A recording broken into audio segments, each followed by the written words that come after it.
the kickoff from Nick Marsh. And AAC play is underway for these two schools. And this will be Sanders, a yard deep, slips on that turf. To the 13-yard line, maybe to the 14. That is all. And here comes Garrett Gilbert, second in the NCAA, 34 completions a game. Number 8 in passing yardage, number 9 in total offense, but did struggle, as we showed you graphically, in that loss to TCU. Let's get to some big keys here, Doc, for SMU. When you talk about keys for SMU, you got to eliminate the big play defensively. You can't give up the big play.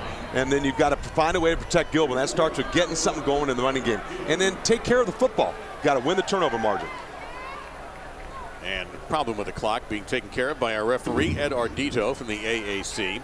Also very important to point out, if you see number 34 in blue there, Traylon Shedd, the junior from Cayuga, Texas, is back. He missed the last couple of games after starting in game 1, and SMU thinks that that's been part of their problem. Believe it or not, for a pass-happy team, they haven't run the ball well. They go with a lateral here and maybe a loss of a yard, as it's like Kevin Snyder, number 45, a junior from Mechanicsburg, knocked him out of bounds for a loss. Well, I tell you what, that's just an extension of the run game for SMU, and offenses like this. Really a combination of run and shoot and spread offense, air raid offense. You combining the two minds of a guy like June Jones and Hal Mumme. Hal Mumme, now the associate head coach and the passing coordinator, has had a very interesting career spreading the gospel of the forward pass. Outside of the 15, down to about the 19-yard line. Darius Joseph, a sophomore from Abilene, on the grab. That's going to set up third down and about 4 following the 7-yard gain.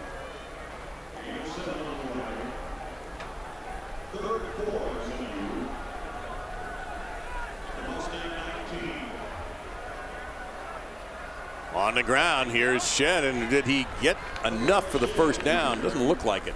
He's going to be a little bit short. And Devon Jacobs in there on the stop for the Scarlet Knights. And a little bit of a surprise to go to the run on third down and 4, and then SMU will have to punt. Well, that's an area where your offensive line has to do the job up front. And Traylon Shedd is a guy they get back in the offensive backfield, about 90–95% on his ankle that kept him out earlier. So they need him to get their production up in the run game.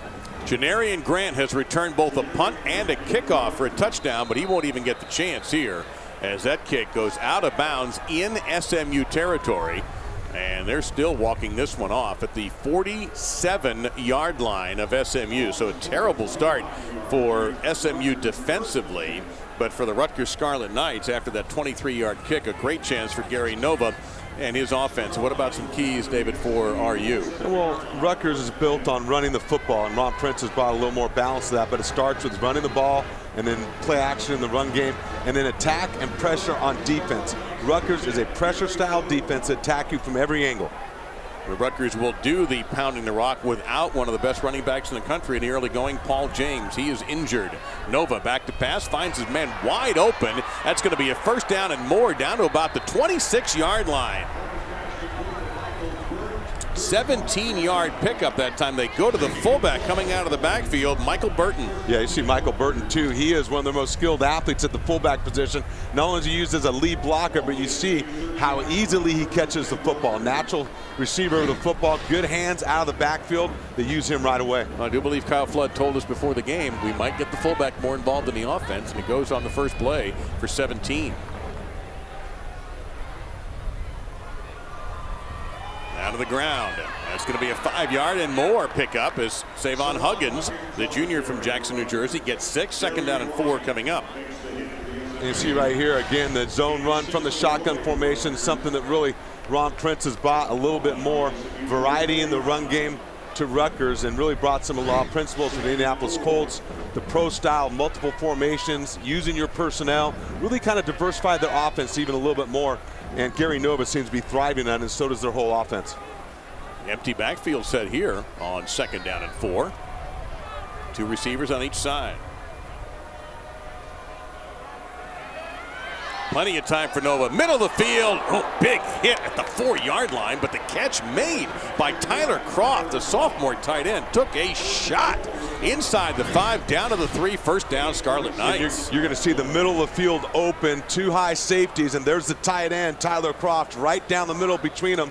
He's going to take a lick, but he's going to make the catch. Great focus, great concentration, Possibly a target there. Jay Scott with a hit. Close. It's very close. I half expected a flag there, but at bottom line, 1st and goal for Rutgers. Huggins back in at tailback, number 28. And it looked like the left side of the Rutgers line moved. And David, of course, you played the position at the highest level. How does that happen on a 1st and goal? Seems that's what usually happens the most often. First down. You know, your juices are flowing. You know you're getting close. You start sniffing the goal line. That's when you just gotta. That's where experience comes in, and there's a lot of transition taking place on this whole Rutgers football team, but especially up front, only one returning starter, and that's Bujari, the center that runs all the calls. So these guys, they're getting better with each week. So back them up to the 8, now 1st and goal from there. Burton back in to lead the running play to Huggins, and he'll get to the 5, maybe to the 4. You can see Randall Joyner, the linebacker in blue, number 5, jumped on his back but couldn't slow him down. So it's a gain of 4, 2nd and goal from the 4. Yeah, Huggins got a little bit of strength for a 200-pounder. And he's going to have to step up because with Paul James out, they've got to replace a tremendous amount of production. 143 yards per game and rushing touchdowns. Had 6 on the season. The rest of the team, only 2. Rutgers offense has scored 28 points at least in their first 4 games. Pressure from Joyner that time. They go right behind it to Huggins. He is really close to the goal line, and the signal from the far sideline is a touchdown. And you'll see one thing from this SMU defense under defensive coordinator Tom Mason is they pressure all the time. Look, they're going to run the gaps, but when you run the gaps, you got to make sure everyone else is playing their responsibility. That time, Rutgers finds a seam and finds a way to get plus yardage. Kyle Federico, who's had his problems in field goal range, but is on for the point after touchdown. He hasn't missed one this season, and we're going to get a call from the booth, I believe, on this. Yeah, further review on this play because it was very, very close. I honestly could not tell if he got in. It was the official on the far sideline who came in and signaled touchdown. If it holds up, it'll be 5 plays, 47 yards in 2 minutes and 44 seconds. And Tom Tomzak is our, or Tomzik, I should say, is our replay official. You'll see Huggins, and his knee is on the ground and short of the goal line. He never even got to the goal line. Like he never even broke the plane. No, yeah. He didn't. He did not. So this should come back, and it will set up a 3rd down and goal.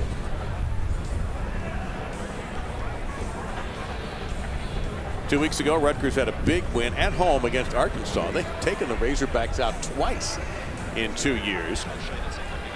And then had a bye week, and now they bring their act into the Metroplex. And we'll show you one more time. And I think I agree with DDI that he is. Well, you'll see Huggins right there, his knee on the ground. And as he continues to go, here is the goal line. And that ball does not cross it.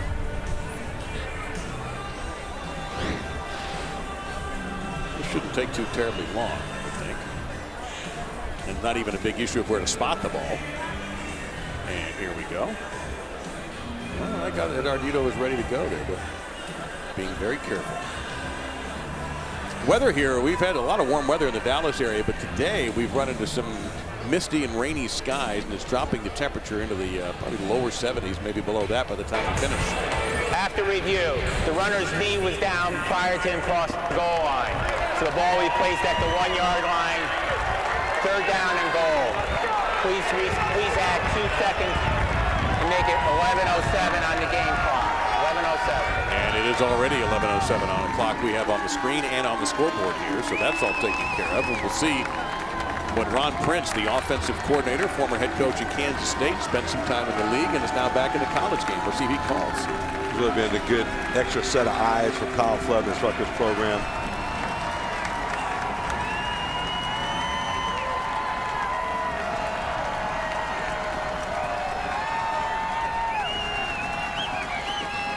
Nova, he's got room to run this in himself, and he'll get there.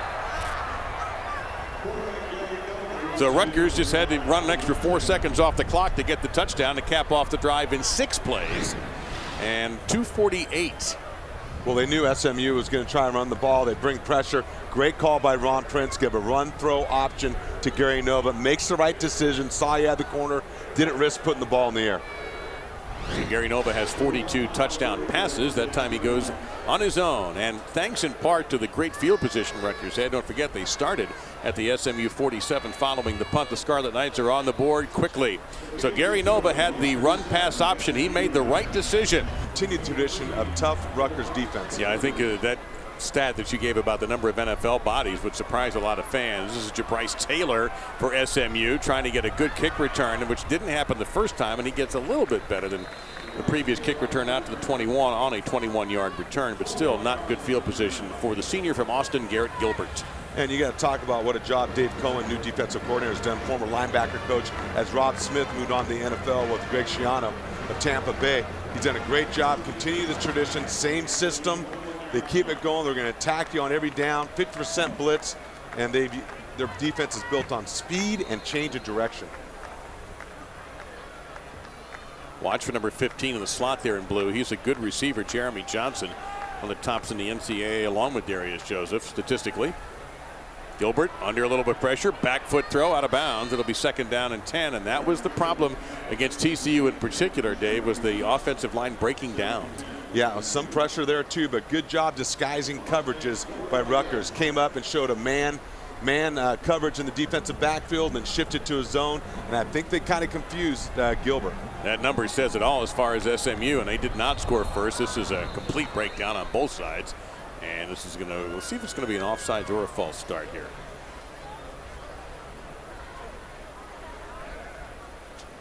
Very windy day here in Big D coming out of the west.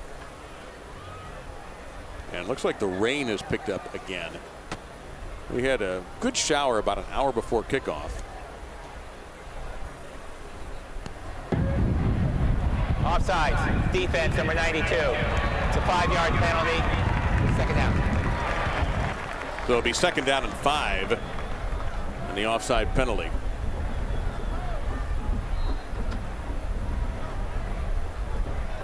And that's not number 92 because he's out for the game. A little bit short of the 1st down. It'll be 3rd and less than a yard to go.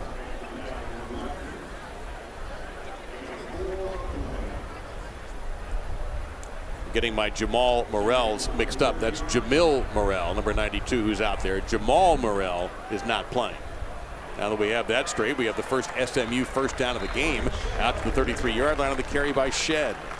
Well, when you see SMU trying to get some form of running game going, they've had some issues up front. A lot of young players, missed assignments, trying to get a hat on a hat. They've been working on it, and they need to get that going, so take some pressure off Gilbert at the quarterback position.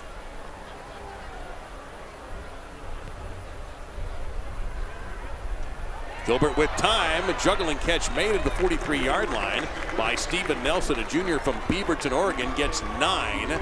And it'll be 2nd down and a yard to go, and SMU moving quickly. You see Garrett Gilbert knowing exactly go with the football, man-to-man coverage, soft coverage by Rutgers. Double catching the ball was Nelson. They have less than a yard to go, and we have whistles. And Rutgers is calling a timeout. We'll step aside while Rutgers rearranges their defense, and Garrett Gilbert and his offense try to come up with a call on 2nd and less than a yard to go. Ohio State's secondary can be a little vulnerable. 2nd and less than a yard to go, and Gilbert going to be pitching. It has a man wide open. That's Johnson into Rutgers territory. SMU is for the first time. The tackle made by Lorenzo Waters. That's a gain of 16 and a 1st down. And you'll see there by SMU, they see the man coverage. They're going to run a little rub route, so they run some interference for their wide receiver. Wide open was Johnson on the play because of that man coverage in the rub or pick. Guys on defense call it a pick. Offensive guys call it a rub or scrape. It's only a pick if they throw a flag. Gilbert throws into a lot of bodies, and it's going to be incomplete. And here comes a flag. After the contact, looks like Lou Toller, number 24 in white, may have initiated that contact against Jeremy Johnson.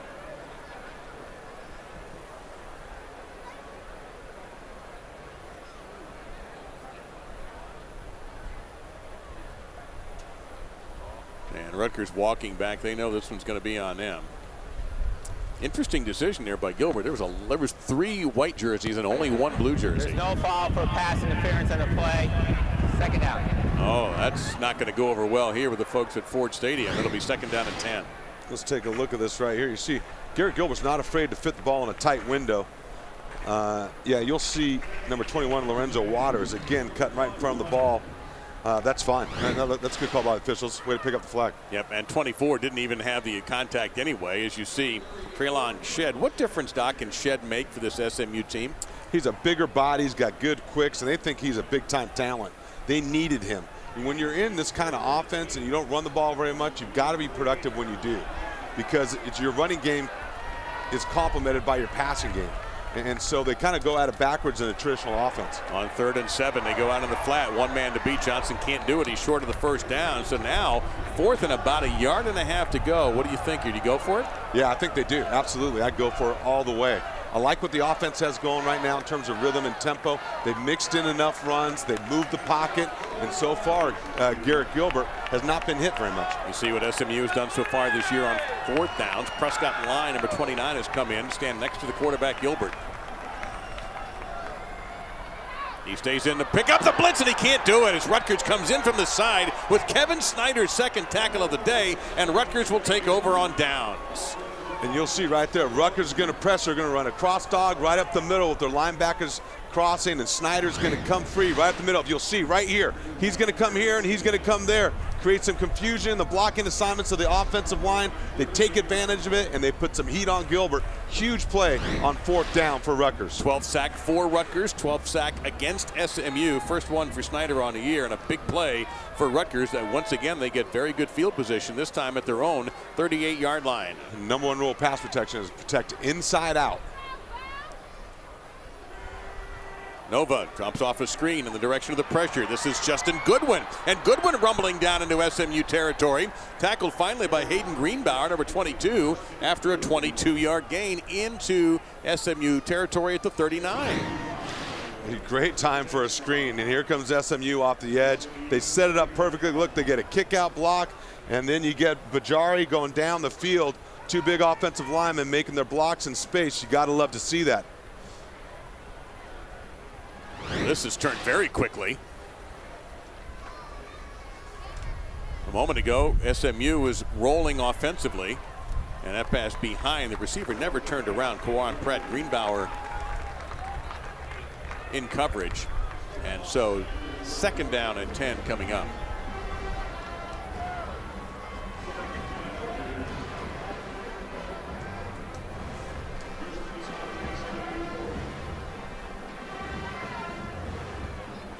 Rutgers comes into this game 3-1. SMU's dropped their last 2 to 1-3, and they started with a very difficult stretch of Texas teams. Texas Tech, Texas A&M, and TCU.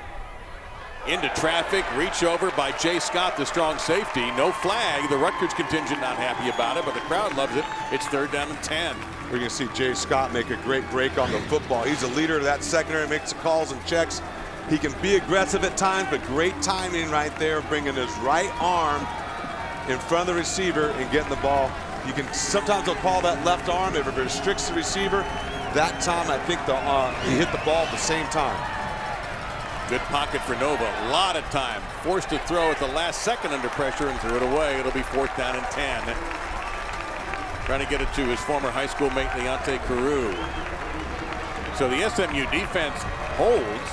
And that'll be up to Nick Marsh, who played college football prior to Rutgers at Utah, graduated, and now is headed east to Bryce Taylor back deep. That SMU defense holds big time right there. Again, attacking and pressure. Both these defense kind of live and die by pressure. It's interesting to see different ways of going about it. But one thing that's consistent, they will attack the line of scrimmage. Rutgers didn't have enough people on the field. Now they do. They get their 11th man out there. Now Marsh has the wind at his back, so he's going to try to be very delicate with this. And they'll take the delay of game. This is not the worst thing in the world if this is indeed delay of game. 5-yard penalty, 4th down. I don't think the Rutgers coaches are going to be happy they didn't have all 11 of their people on there at the right time. That will drive a coach crazy, especially a guy like Kyle Flood. Attention to detail, substitution, so important. Although, you know, taking the penalty, you know, get more ground for your punter to try and pin SMU deep in their own territory. course, if they had happened to have a fake on, that probably got erased.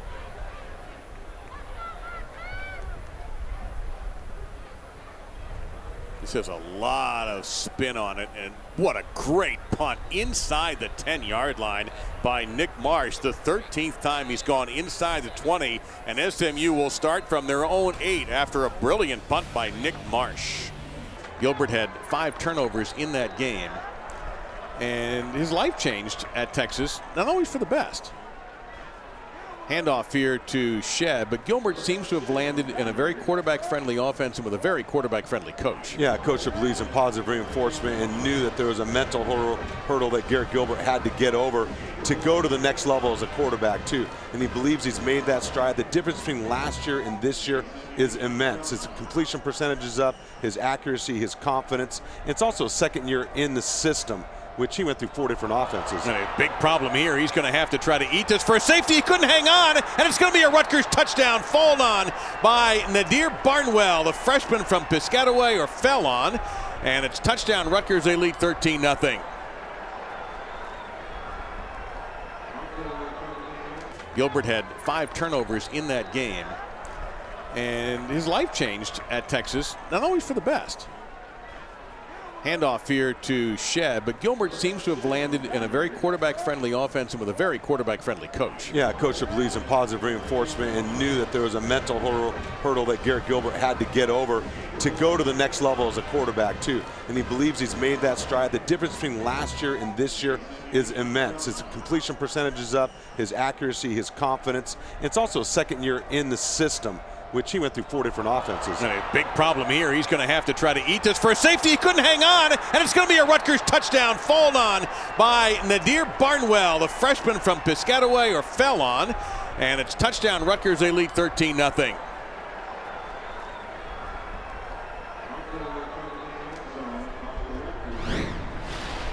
And you're going to see, looks like it's a, he's trying to audible. The center snaps the ball before Garrett Gilbert is ready, and that's a critical error offensively, unforced error by SMU that turns into points for Rutgers. And you just can't practice that sort of thing. You don't want to practice that sort of thing. So account for, it's an early snap, the quarterback's trying to audible, the center doesn't know it, and that's lack of experience up front. Comes back to hurt him. Very high and very short. Deion Sanders Jr. at the 15-yard line. He eludes one and just runs right into some traffic. Good coverage so far by Rutgers, and there's a flag down at the 15-yard line. And you see Garrett Gilbert again making some signals, changing the call of the line of scrimmage, and there's nothing he can do about that. The center just wasn't aware of it and snapped it early. Right. How do they rehearse that? I mean, is there a certain key word the center should be waiting for? Illegal block in the back. Offense. Excuse me, return team. Number 35. After this is a goal. First down. And you'll see the left side of the screen in the back right here. There it is. That's a good call by the officials. That's where you just got to throw your arms up. That block was not necessary for the return. And so those kind of mistakes, you know, special teams, mental mistakes, missed assignments, those type of penalties have kind of plagued SMU so far through the course of this season. Yeah, clumsy start at best for the Ponies on offense. Gilbert pass batted down, decisively sent packing by Isaac Holmes, number 72, a junior from Jacksonville. It'll be 2nd down and 10. Big Isaac Holmes that holds down the middle of that Rutgers defense. And one thing as a passer, they're going to get it out quick. You can't get there, so what you do is to get your hands up and get in those throwing lanes, and that's just as effective as a sack or anything else, a pressure or a hit.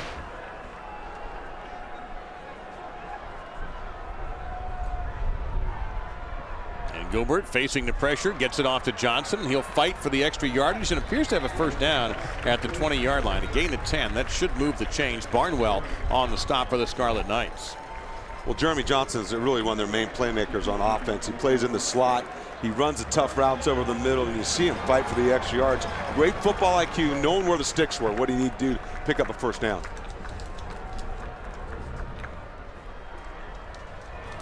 That'll be 2nd down and 10, finding the incompletion intended for Steven Nelson.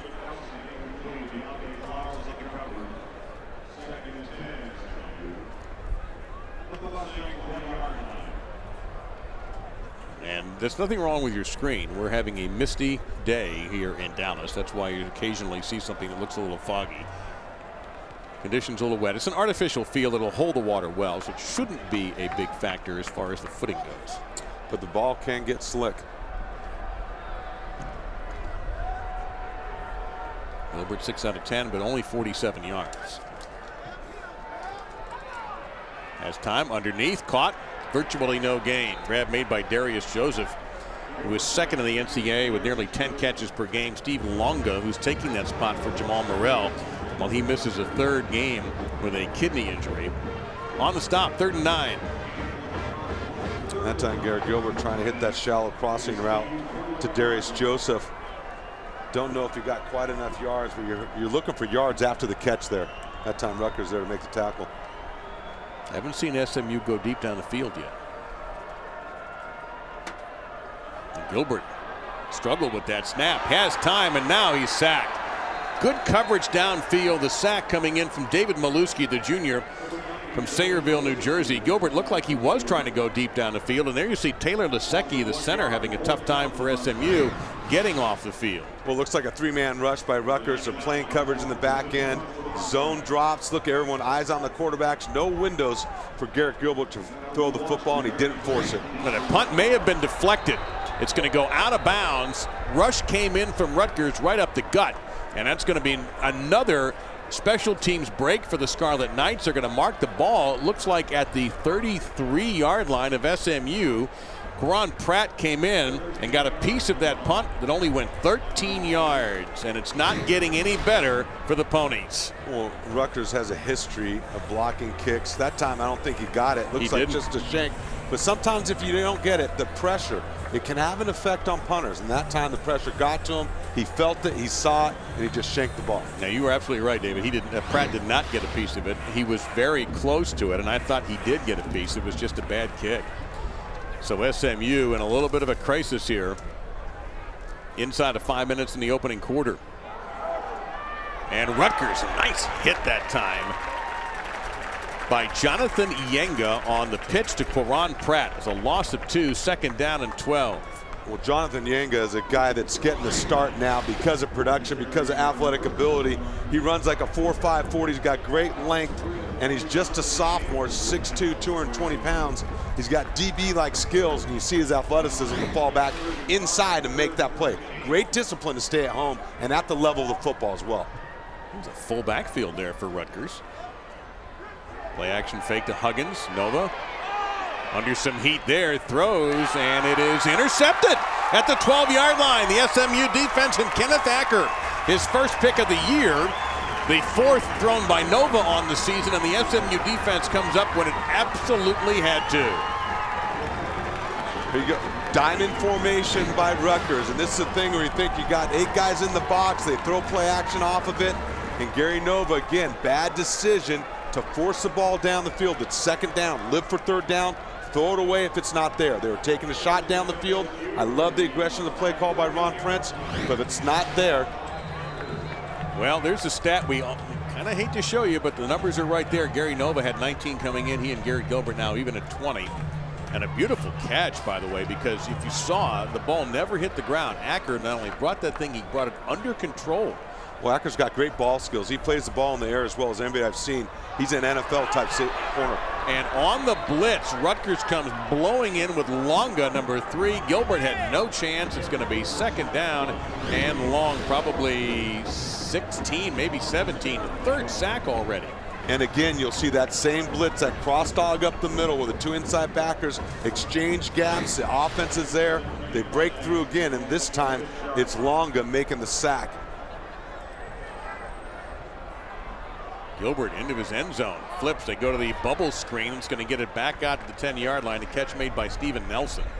Gain of 4, so it's still going to be 3rd down and 13. Tackled by Isaac Holmes.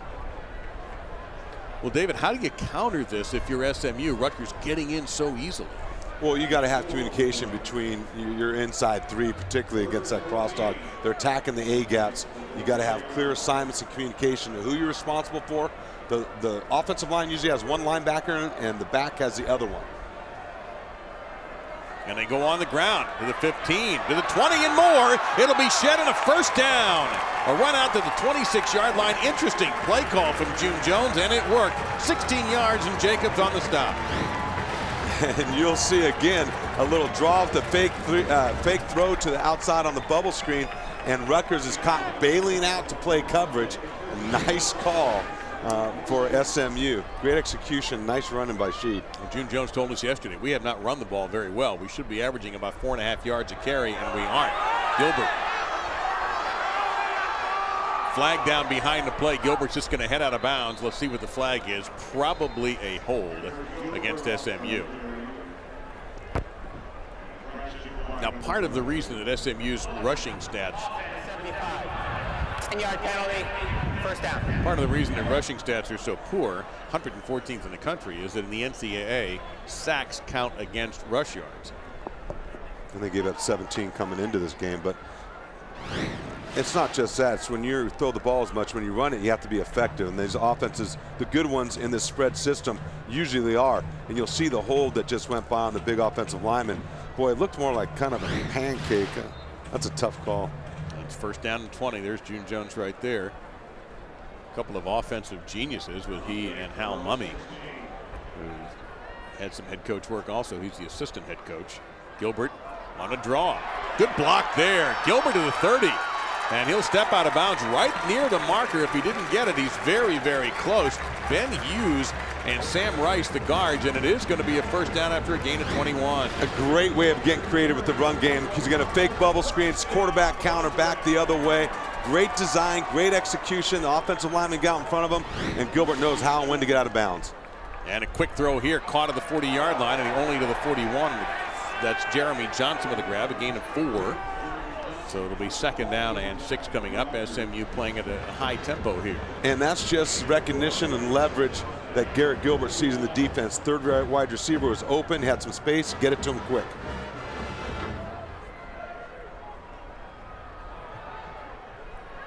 A little high, 3rd and 6. Johnson, the intended receiver.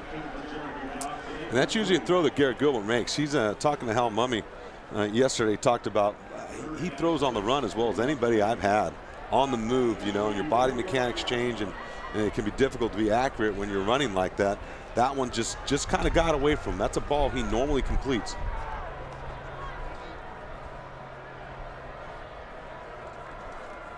Empty backfield, 2 out of 5 on 3rd down so far for the Ponies.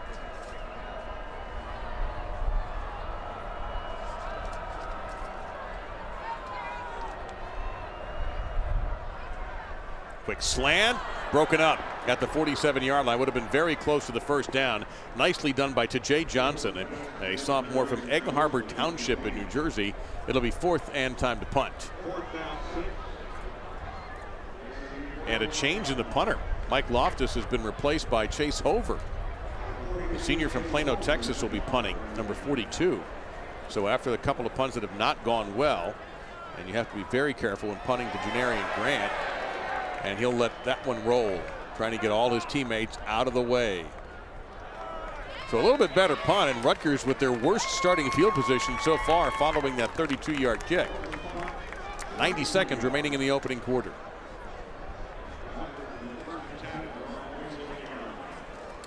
Well, we mentioned that SMU's been generous in giving up sacks, now 20 on the season. Well, that's one thing Rutgers does well is pressure the quarterback. They do it with dogs. That means linebackers blitzing. They got defensive ends coming off the corner. And they involve the secondary as well. They blitz from all 3 levels and pressure you. You really got to be sound in your assignments when you play a Rutgers defense. Straight ahead, good one. He'll get to the 30, maybe the 31. Gang tackling there by the Mustangs defense. You see Randall Joyner, the senior from Carrollton, Texas. He missed a couple of games, and it was a big impact when he wasn't around, and a big impact when he came back against TCU last week.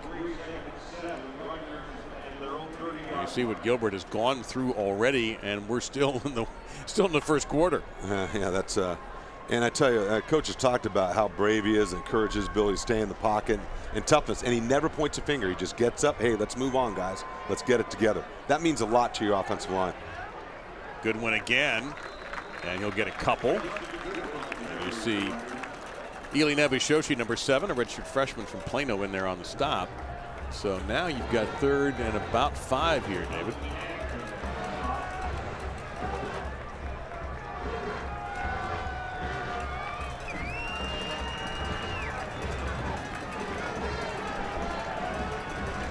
Have not yet seen Brandon Coleman catch a pass for Rutgers, number 17. He's a big-time weapon, 6'6". He's dangerous. I don't think they've even targeted him yet.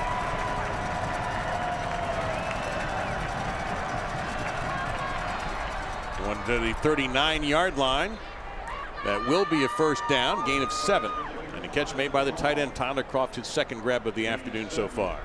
Great decision by Gary Nova right then. Again, great ball placement away from the defender in a place where his tight end can make that catch. The weather changed rather dramatically about 2 hours ago, and we picked up quite a bit of mist. Nothing heavy and no lightning, thankfully, in the area. We start the 2nd quarter with a handoff and a gain out to the 45-46, short of the first down by 3 by the freshman Justin Goodwin, as Rutgers tries to replace their talented sophomore back Paul James. Numbers in the 1st quarter above the score right now. Turnovers even at 1 apiece. Seems more substantial than that, though, doesn't it? Just because the field position battle and the special teams problems. And the points, the difference in points, right? And that sacks is also a huge one right there. He's David Diaz-Infante. I'm Dave Lamont. And we welcome you to Dallas and Gerald J. Ford Stadium on a first down again inside the 50. And again, the freshman Justin Goodwin having a good outing. Cameron Smith on the stop. And that time, and right now, Rutgers is coming out, and they're 21 personnel, which is 2 backs, 1 tight end. They're close to 78% run when they do this. It's how they want to come downhill and hammer that SMU defense. A big concern for Tom Mason, defense coordinator. We don't see a lot of 21 personnel. We're not used to this in our conference, and so can we hold up to the physical nature of Rutgers' offense?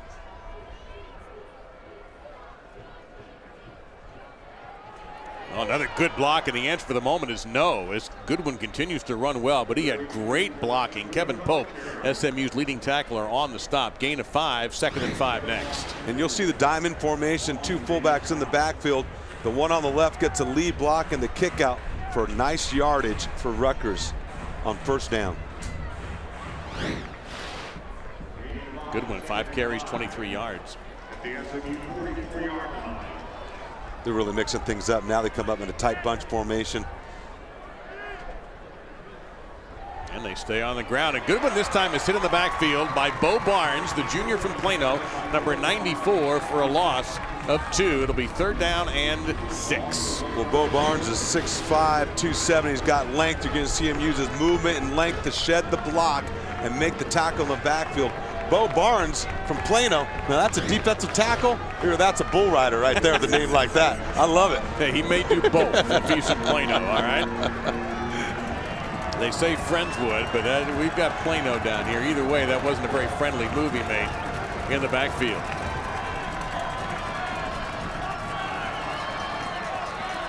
Thought I saw a little movement on the right side of the line. The officials seem to agree. Offense, number 70. 5-yard penalty, 3rd down. So it's going to be 3rd down and 11. Looked like it was on the right tackle, not the right guard. Yeah, I agree. Getting a little early with his kick set right there.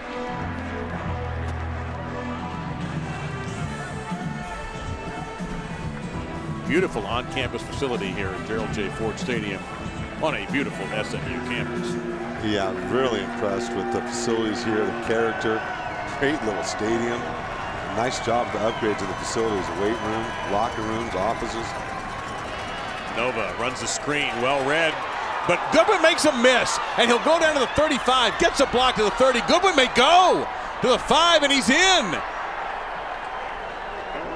It looked like SMU had diagnosed the play, but a tremendous effort by Justin Goodwin for a 50-yard touchdown, and Rutgers leads 20-0. 20 missed tackles last week in their game against TCU, and there's number 90, Zach Wood, misses a tackle, chance to make it in space, limit the yardage, and that's all that Justin Goodwin needed. A little bit of space, take it to the house. So Gary Nova's 43rd touchdown pass of his career, his 10th on the year, and what a day for Justin Goodwin. getting the opportunity and replacing a Paul James.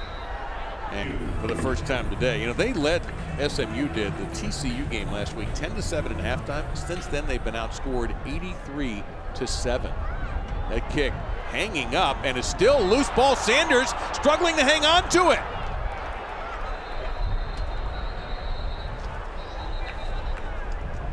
Remember, a kickoff's a live ball until somebody touches it. And even afterwards, if they can't control it, SMU says they have it. We're still waiting for somebody in stripes. And yeah, and waiting for a call.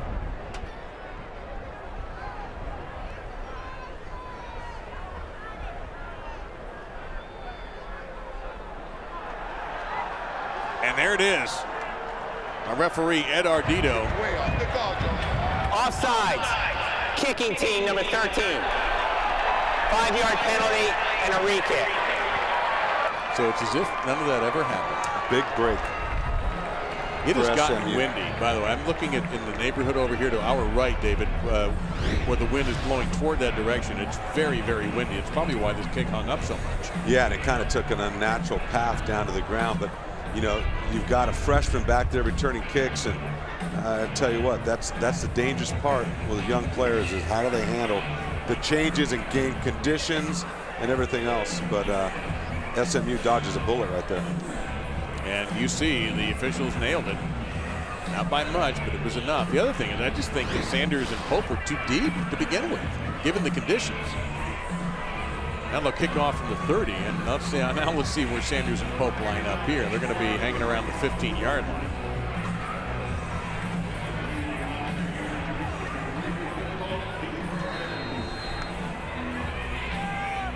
But it's been that kind of a vibe so far from SMU, even though they got away with it this time because of the penalty against Rutgers.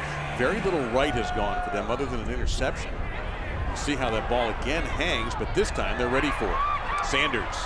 And what a great special teams tackle by Carlton Agudosi, number 13. Everything going well for Rutgers, including this great screen pass for a touchdown. Well, you'll see right here, Justin Goodwin's going to get the screen. He's right here.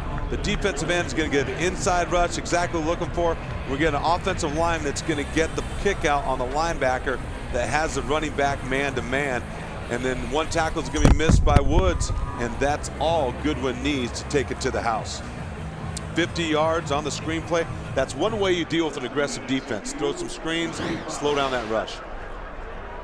Believe it or not, this 25-yard line here is the best field position start for SMU today as Gilbert with a lovely throw to Johnson who makes the catch, takes a shot. And he will get 12 and a first down. That's an NFL throw right there from the opposite hash. You see him go over the linebackers on a rope outside to Johnson. Nice throw, nice catch. Way to hang on to the football.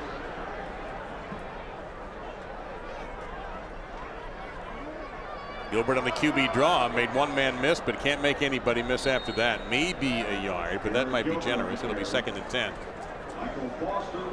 And you see the average start. It's been very difficult for SMU, and the fact that they aren't clicking offensively hasn't helped either. One of the touchdowns Rutgers scored was on a botched snap that Rutgers fell on in the end zone. Again, self-inflicted wounds, a lot of these for SMU.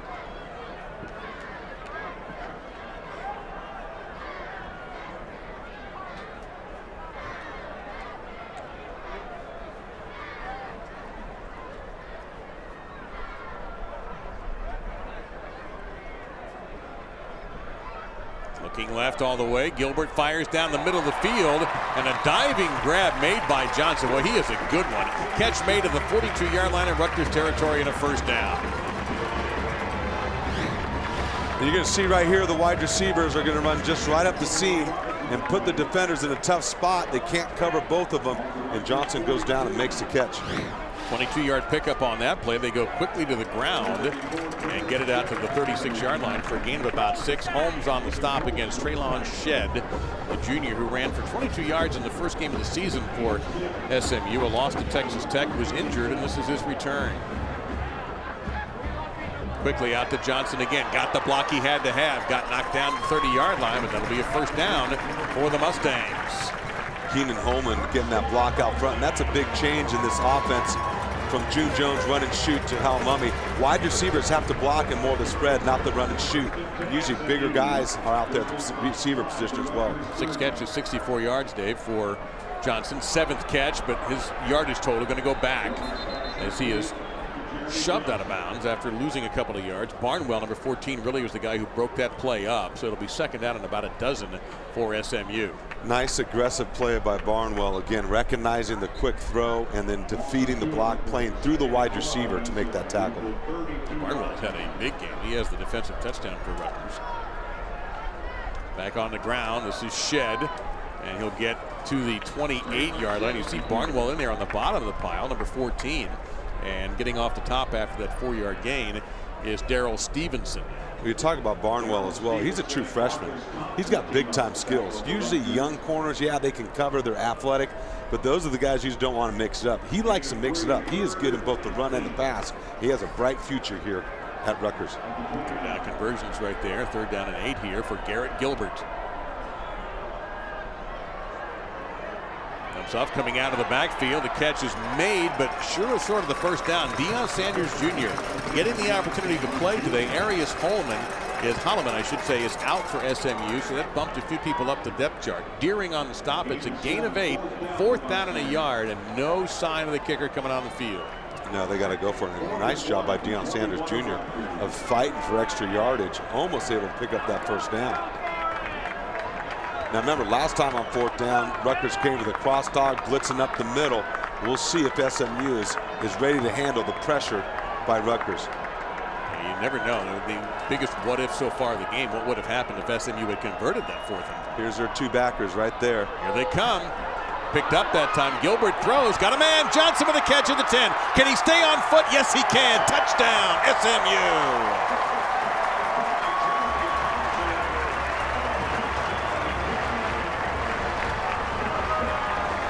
Rutgers brought the same picture, the 2 linebackers dogging up the middle. They pick it up that time. The O-line and the running back.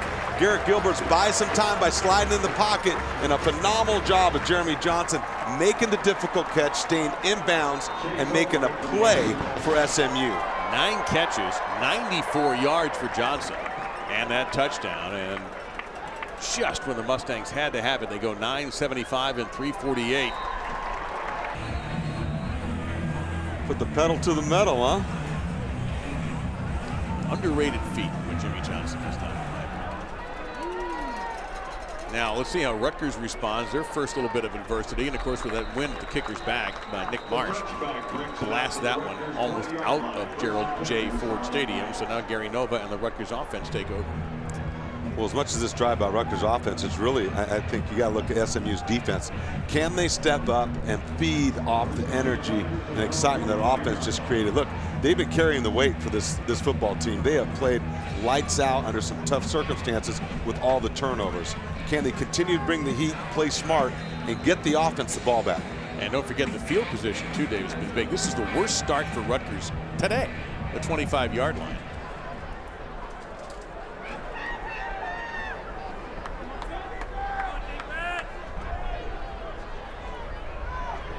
Nova rolling right almost from the moment he took the snap. And great tackle in the open field by Jay Scott. He made sure that Ruan Pio was not going to go very far. That's going to be a short gain of 1 yard. It'll be 2nd down and 9. Yeah, and that's the kind of tackling that defensive coordinator Tom Mason wants to see from his secondary. When you got a chance to make a play, limit the yardage, wrap it up, fundamentals. They spent so much time this last week on the fundamentals, tackling circuits, and he was in charge of every one of those drills. It was a point of emphasis this week after 20 missed tackles last week. Back onto the ground, hole opening up and close very quickly at the 30-yard line. Savon Huggins was the back, a gain of 4. Here's a very big 3rd down and 5 for both teams. And that was Randall Joyner. Boy, he closed well, taking on the blocker. Solid tackle. No extra yards after contact there. Number 5, he runs that defense, makes all the calls and checks. He's a player, he's a thumper. 5'10", 235, 240. And their other inside linebacker, Kevin Pope, is 5'10", 230 as well. Those guys are some sawed-off guys right there. Thumpers in the middle. I love it. Rutgers going to go to the ground game. Oh, nice footwork that time by Huggins. And a first down for the Scarlet Knights. Beautiful vision, a gain of 8. Yeah, nice job of showing great patience on the corner. You're going to see he's going to get the offensive lineman out in front of him. He's going to bounce it outside. A nice job of logging the defensive end by big number 72, Caleb Johnson. Is that the north-south running that coaches like to hear about so much? Well, not so much north-south, but good patience of knowing that the defense was set up to get to the edge. And he showed the patience to wait for his blockers to get there and then pick up the first down. He's averaging 5 yards a carry, Huggins, in 5 carries. Nova, little pressure that time from Scott, gets away from it. Nova in big trouble, and down he goes. And there's your man, Bo Barnes, riding in with a sack. It'll be second and very long. Hey, great job by the secondary. You're going to see they've got pressure coming. Look at the block by the fullback clearing the way for Nova, but nowhere to go with the football. They contain him within the pocket, and Bo Barnes is there to finish it off. Second and 20.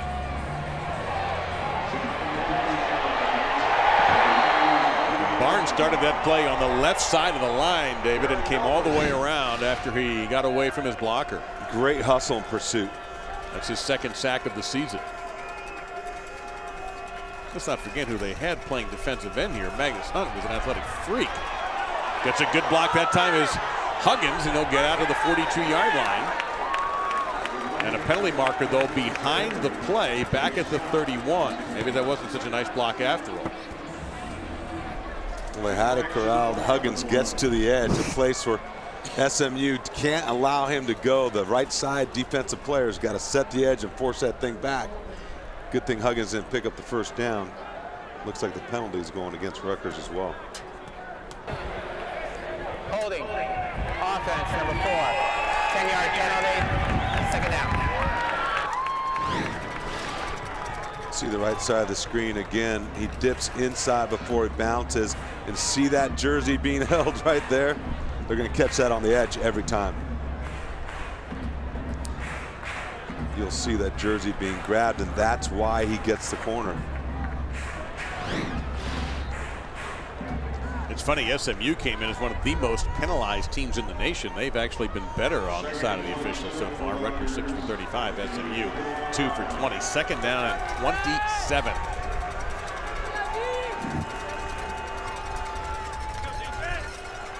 Pressure from the edge. Deep down the field and out of bounds. Good catch made by one of the Rutgers assistants. Carew was the intended receiver, but Nova felt the pressure that time from behind him. You got to love defense coordinator Tom Mason. Even at second and very long, they bring a corner fire, and that's heat that Gary Nova felt on his backside. Again, they rolled away from the pressure, but great job of combining pressure on the quarterback and coverage in the back end of the secondary. All right, you were a teammate of John Elway's in Denver. What was the 3rd and 27 play you guys ran? Just whatever John wanted to do. Wait a minute, that was every play you ran. he had something to do with those 2 Super Bowls. Oh, you can take more credit for that. Nova, he'll screen it. And there's one of those missed tackles now finally coming in and wrapping things up. And you saw Nebushoshi finish the play off. It's a gain of 7, not nearly enough, of course. It'll be 4th and long, but still a few missed tackles by the Mustangs. Going to be driving their defensive coaches crazy. Now again, the punt will be into the wind to Bryce Taylor, number 83. That has been a pretty steady breeze coming out of the south and southwest and into the face of Nick Marsh. Taylor's a good one. He's run one back already this season.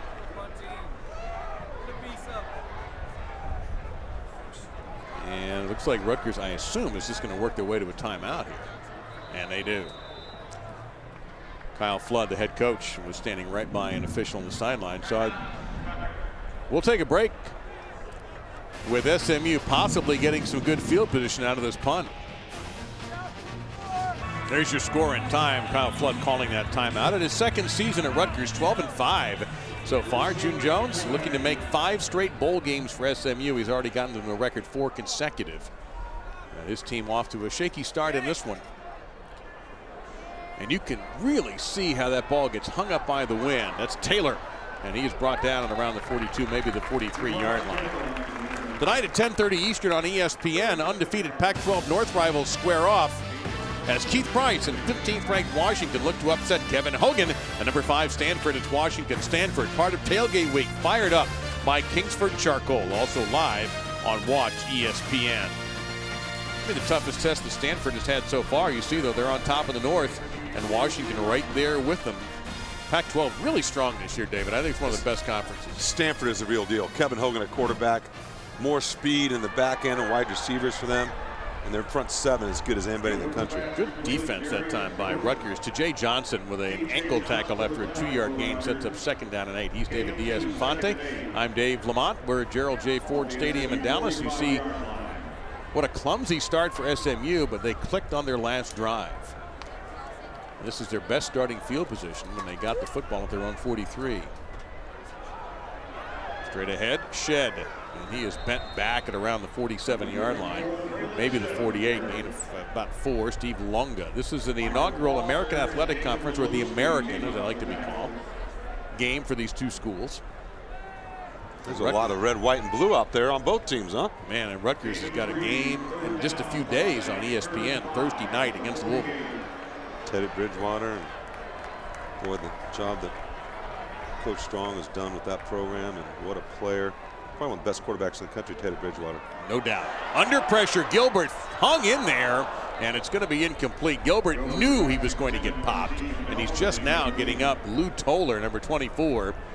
He may be a little shaken up himself after that hit. Well, it's Kevin Snyder once again. Kind of delayed his blitz, so he gets lost. You can see him come around there, delayed, and straight up the middle of the pocket, and putting a big hit on Garrett Gilbert. So Rutgers and Janarian and Grant speaking. We've had a lot of folks returning kicks for touchdowns this season in this game. High kick with the wind at his back. Grant will wave everybody off, and it's down by SMU, and frankly that ball could have rolled a little bit longer. Well, the SMU defense finally has to feel like, well, thank goodness we're playing in the part of the side of the field we want to be in, because Rutgers was getting nothing but great field position early. The first touchdown drive for Rutgers on that Nova 1-yard run was only a 47-yard drive because of a poor punt. And they'll go on the ground and get 5, maybe even 6 here with Justin Goodwin. And that time you see that offensive line for Rutgers just moving the line of scrimmage. And Justin Goodwin, good patience, speed, and saw the one crease he needed for positive yards. See Goodwin so far. Yeah, big playability. You know, they talked about him, just a freshman. He's got great vision and balance, and he's got a great feel for the game for such a young player. SMU has taken one of their 3 timeouts. June Jones lecturing one of the officials on something, and he's not happy. He wants the referee, Ed Ardito, to come over for a conversation. And he's going to get it. Hey, listen, June Jones has been around a while. He deserves that kind of respect. Yep. Got a great run at Hawaii. Also was an NFL head coach in Atlanta and San Diego. Played in the NFL also. Well, you also got to think, too, he's one of the great guys, not only a great coach, but look what he's done here at SMU. Like you talked about, you know, 4 straight bowl games, you know, has really brought them back to promise. Now the move to the American Conference, things are looking up. The facilities, what they've done, I mean, I like the direction he's gone in. And that's one of the problems he had at Hawaii, was trying to get them to upgrade things over there, and it didn't quite happen. And SMU had the opportunity here when Phil Bennett was let go, and he's walked into a very good situation and made it even better. The situation I'm referring to is the stadium is beautiful, the facilities have gotten better. And great school, great part of Dallas. I mean, yeah, it is a very nice neighborhood around here, and you're not far from downtown Dallas and all the activities there. So it's a good situation for a lot of folks, and June Jones has been very comfortable here.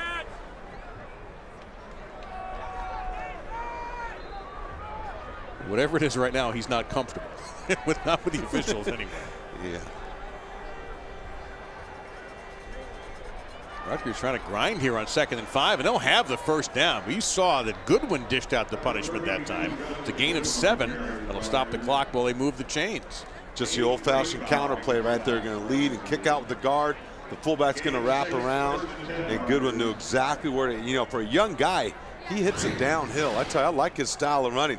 See the guard pull, the fullback wrap, and then north and south, Goodwin hits that ball, hits the hole with the football in his hands for positive yards. To the 30-yard line. Are you surprised that Rutgers is running the ball so much as Joyner on the stop here, 2nd and 8 coming up, as we look inside of 2 minutes? Well, a little bit, but I think they want to establish a run game. They want to try and wear down SMU a little bit. I'd like to see them continue, you want to always score right before the half. That does so much for a football team. And we'll see. It's not over yet. They're going to use they don't want to leave any time left on the clock. Inside 90 seconds, 2nd and 7. Rutgers hasn't thrown a pass yet on this drive, which began at their own 15, and they're in no real hurry here. Hole opened up, across the 35 to the 36, just short of the first down. Huggins on the carry. So you're looking now at a yard to go and 3rd down. That offensive line has really got something going right now. Offensive line, tight ends, fullbacks. Again, this is a little bit more of that traditional run set that Tom Mason, the defensive coordinator, was concerned about. Can we hold up? Because we don't see that kind of personnel groupings. And it's so funny because it's such a traditional looking offense, what we're used to from 10, 15 years ago. But now you don't see this kind of thing with all of the pervasiveness of the spread. Well, and it's interesting. You look at the Stanfords of the world, when everyone else is going wide and horizontal, they're going vertical and getting tight and extra offensive linemen and stuff, and it really creates another advantage. It used to be we're not used to practicing against spread in space, and now it's kind of flipped. People go, we're not used to practicing against two, tight end and a fullback and everything else. So football's cyclical.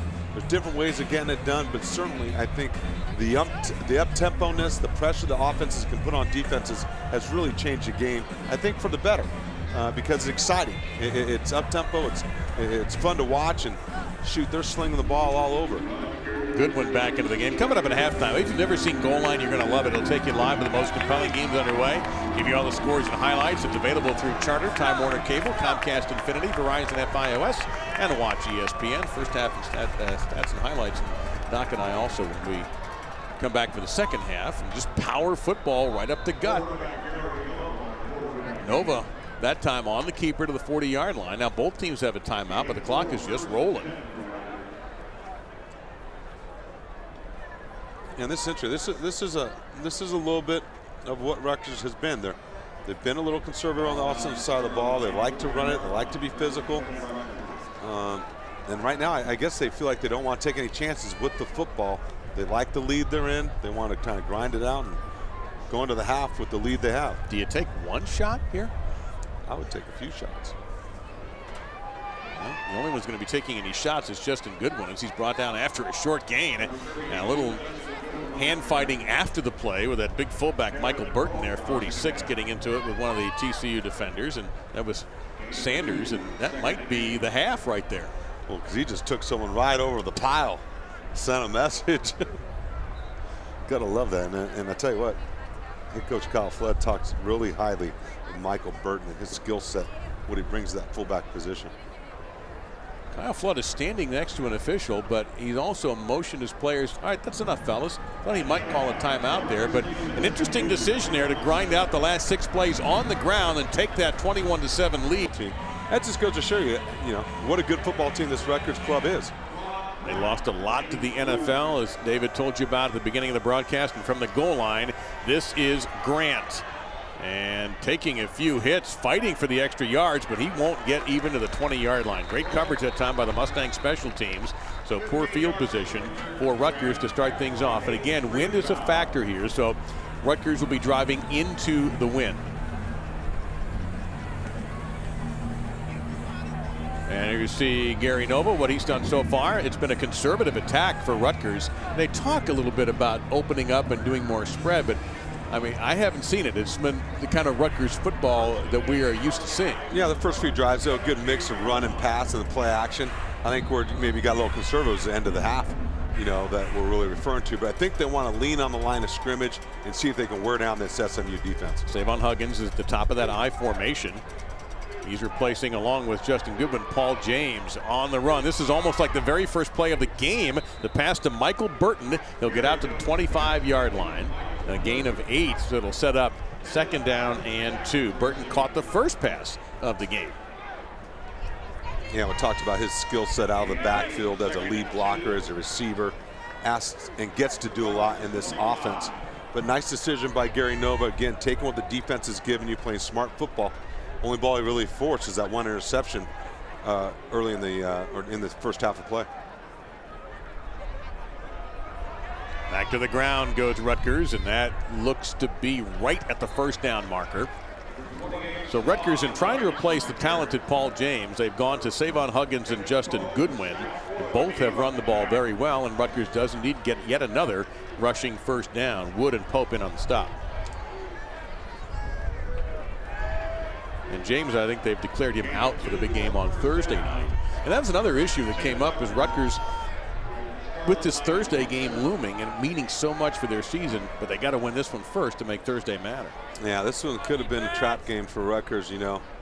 A little weather, not a big crowd. Well, that was almost a disaster. As trying to jump the route was Chris Parks, and that's the first catch for Brandon Coleman.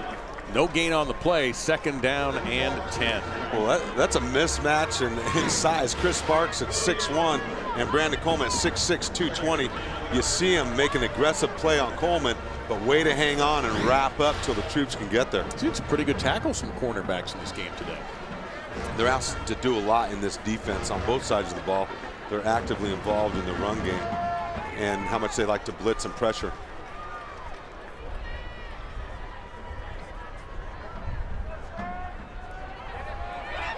Off Huggins made one miss, but not very many, and a very short gain. It'll be third down and long. Let's go back to the Arkansas win for Rutgers, and the only down moment really of the game, as it turns out, was this injury to Paul James. Yeah, it looks like his ankle got rolled up, a lower leg injury on James, but think about the production that they are missing with him at the running back position. Didn't really start the very first game of the season. 143 yards per game, 4 rushes of 50-plus yards, 6 rushing TDs. The guy is a talent. Watching him on tape, he's got good size, change of direction, is physical, and obviously enough speed to make big plays happen.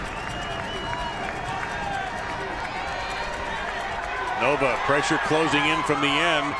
On the run, throw hit the receiver in the hand. Try to get to the tight end, Tyler Croft. It'll be 4th and 9, and the Scarlet Knights will have to punt on their first possession. Well, great job in the secondary by SMU of playing tight coverage, because Gary Nova had some time, even extended the play a little bit, but nowhere to go with the football. And again, kicking into the wind is Nick Marsh, a former Ute, kicking to DeBryce Taylor.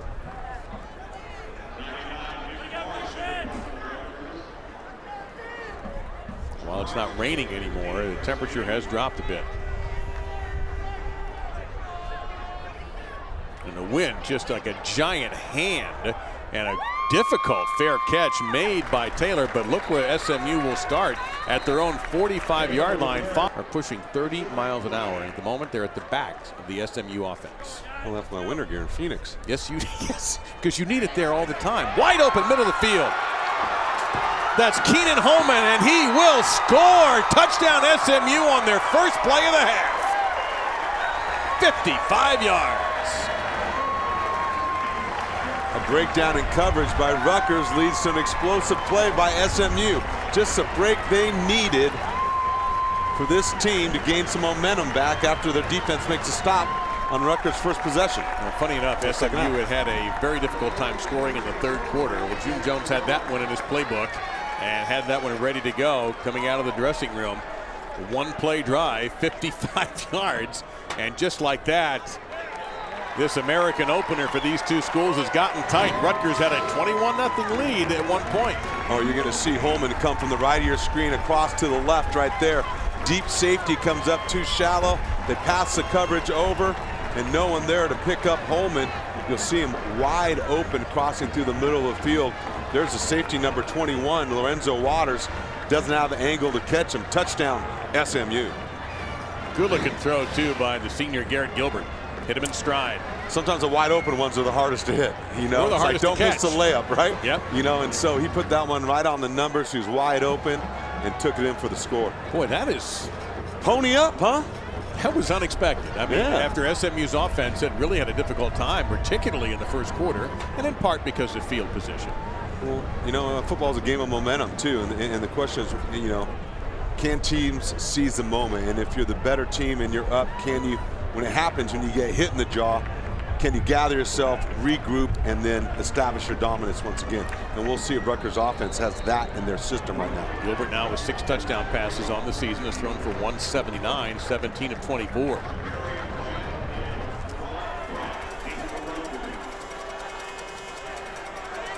And this will be Grant again.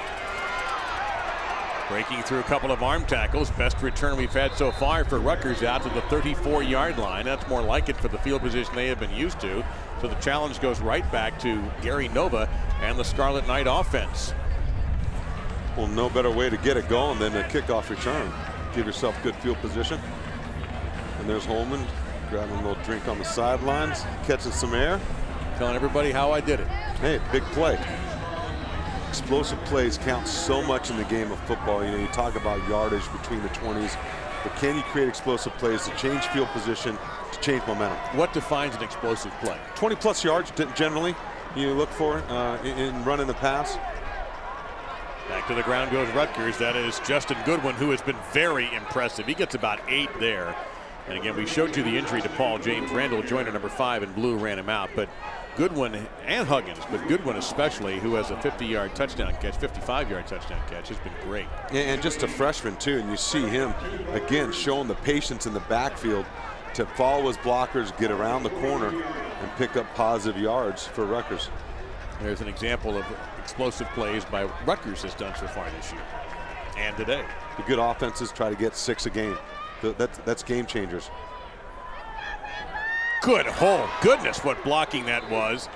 Into SMU territory is Goodwin. Kenneth Acker tripped him up. That's a gain of 8 and a first down. You're going to see a little split flow action. You'll see the fullback off to the right. He's going to cross through the middle, and then there's Goodwin going to the right. Again, confusing the flow of the linebackers and then hitting them straight downhill. At the 49-yard line. You see the fullback, Burton, so that leads you to believe they're going to keep running it. And that was one of your keys, David, and Rutgers to pound the rock. And they do behind Burton, and you can't even see Goodwin as he gets to the 46-yard line for a gain of 3, setting up 2nd down and 7. Bouncing into the outside, and it breaks loose for Justin Goodwin. Another missed tackle by SMU, and he finally run out of bounds by Chris Parks. Inside the 20 down to the 16-yard line. And the impressive day for Goodwin, that's going to put him close to 100 yards. And you'll see Goodwin again. He's going to take it up inside, and then again, the patience to follow his big offensive lineman around the outside, circle the defense, and he's got a little burst, a stiff arm there, walking down the sidelines. Boy, I like what he brings to the game. No wonder why coaches are so high on him. Another true freshman, too, for Rutgers. He has 94 on the ground, 73 and a touchdown in the air, and now make it about 98 on the ground, maybe even 99 as he gets to the 11-yard line. They'll be 2nd and 5. Bo Barnes on the stop. Well, and this is how it's interesting to see, you know, after SMU makes a big play, they come down and score. Rutgers want to take control back of this game, you know. Pound the rock. Let's get back to our established line of scrimmage, and let's take control of this thing again. And that's what this drive is all about right now. They're answering the call. Yeah, they've rushed the ball 13 out of the last 16 plays.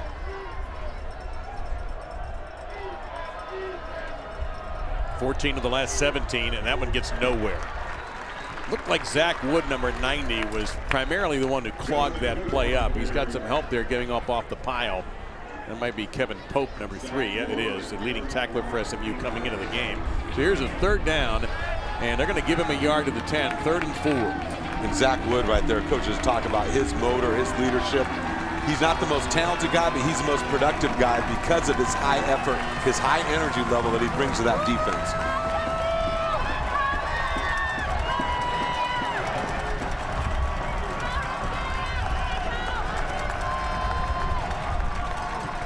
Play action, looking maybe for Croft in the end zone. There he is.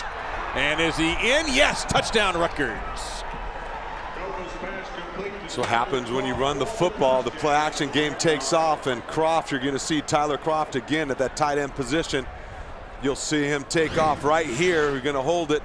There he is, coming inside and then heading to the corner of the end zone. Gary Nova sees him. He's wide open and puts it right on him. That would have been good in the NFL, too. He got the 2nd foot down. Remember, in college, you just need the 1. So Croft, who was the John Mackey tight end of the week 2 weeks ago for his performance in the Arkansas game, caps off a 7-play, 67-yard drive in 3:26. They take a little extra time to review this one, but it should be clean, and it is. So David and I wondered, how would Rutgers come back? Very serious breeze that at times is up to 30 miles an hour. You've got Deion Sanders Jr. and Kevin Pope awaiting the kick. This is Sanders. Well, this kick was blasted. Unbelievable. Nobody expected that. Those guys were hanging out around the 10-yard line. Let's go through, Doc, this last drive for Rutgers. Yeah, and you'll see it all started with good field position, the kicking game, as they're going to take advantage of good field position, and you'll see Goodwin kind of takes over up the middle and then around the end. Again, the patience that we talked about to read his blocks. You see the speed, the stiff arm, getting up the sidelines for another explosive play for Rutgers. And then it was Nova to Croft for 6 on the play action pass. Goodwin with exactly 100 yards and 17 carries. Croft playing really well at that position.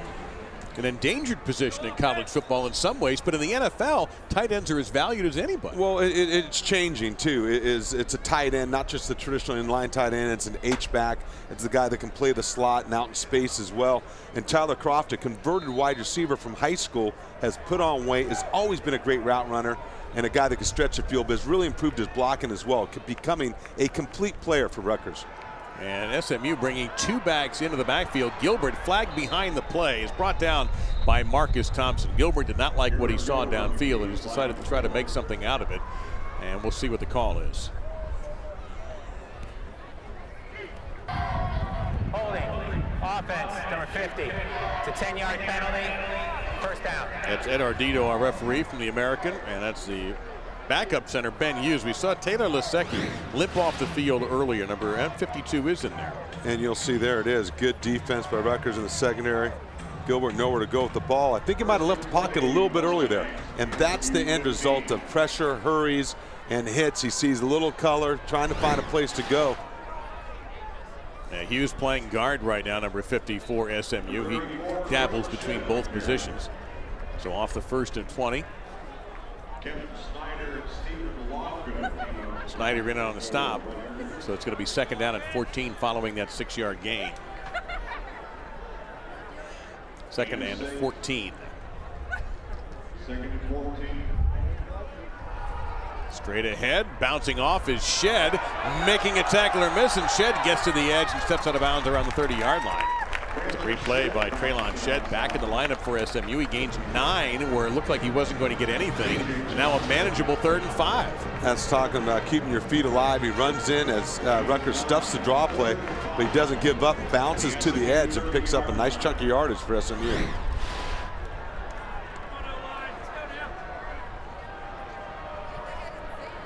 Gilbert changes the play at the line of scrimmage. Receivers, look at the guys at the bottom of the screen, don't seem to know what the play is. Now they got the signal. And they fake a pass to the sideline, and now we're going to get contact. And Kyle Flood, you saw in the gray top, come racing over to dispute that call. He says he's blocking him. Let's see if he wins the argument. Coaches don't usually win these. He has a great point right there. It matters how the officials saw it. Again, SMU going for a big play. I just saw him say thank you. Are they picking this up? No flag for defensive pass interference. Pass is incomplete. Kyle Flood made a great point right there, because they're going for like a wide receiver and go type play, where the slot receiver blocks for the wide receiver, and in their quick screen game, he faked as a blocker. That's where contact occurred, and so you can't call pass interference on that. So on 4th down and 5, Rutgers defense holds. That holding penalty very, very costly. And so now June Jones's team's going to have to send out the punting unit. He, on the other hand, doesn't see it the way Kyle Flood saw it. It matters who initiated contact too. I don't know if we have another shot of that. Well, it was an unusual looking play because you had that fake to the left. The receiver even jumped up as if there was a ball there. And you can see the wind taking that punt. The one fair catch at the 25, maybe the 24-yard line, a 46-yard boot. Rutgers, are they back in control of the game where they had a 21-point lead? But he didn't win the argument, as the evidence shows on the field. So Rutgers takes over. They go to Huggins. And Huggins brought down after about a 2-yard gain by Kevin Pope. It'll be 2nd down and 8 coming up. The American opener for these two teams. Rutgers taking on Louisville next week in Louisville. And a game you'll see on Thursday night on ESPN. And SMU going into their bye week. The next game they have will be an American Conference game at Memphis. That'll be on the 19th. Louisville considered the class of the American Conference, and boy, they've had some games. Last year's game, boy, and we'll talk about a football game there too. Back to the ground they go. Not much there, maybe a yard. Zach Wood and Stephon Sanders, number 23, in there to make the stop. 3rd down and 7. Rutgers has been very conservative, starting late in the second quarter and remaining so in this second half. You see what they've done now. 10 plays, 63 yards on the ground, 31 rushes. Well, I mean, that's really part of Rutgers' identity, is they're going to run the football on the offensive side of the ball. They've done a great job of it so far this year. 195 yards against Fresno State, 273 yards against Norfolk, 185 against Eastern Michigan. It's who they are and who they want to be. Sets up everything else in their offense.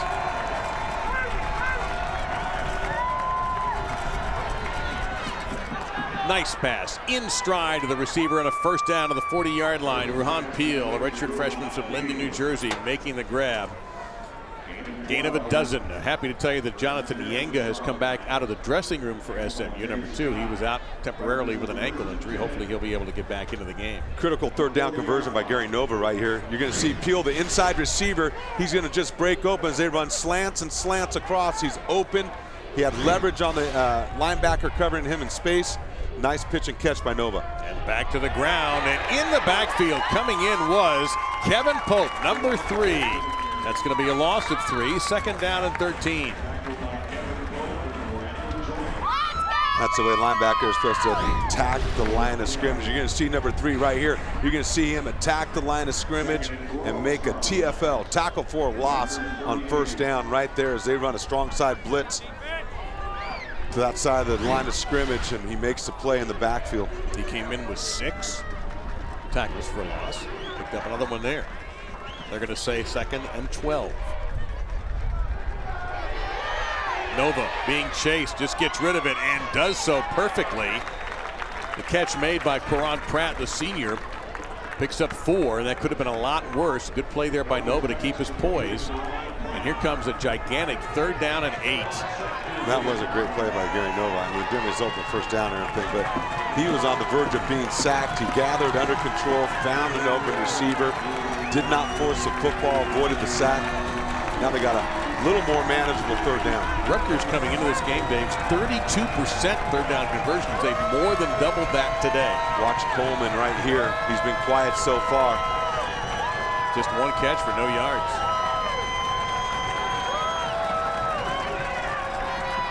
Looking the other way, and it's going to go incomplete. The intended receiver was Peel. It'll be 4th down. Coverage that time provided by Chris Parks. And punting into that wind, we've reported gusting up to 30 miles an hour as the weather has changed rather dramatically since kickoff.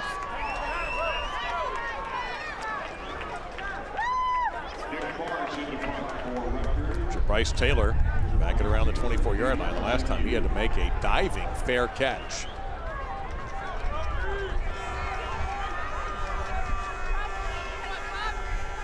No pressure.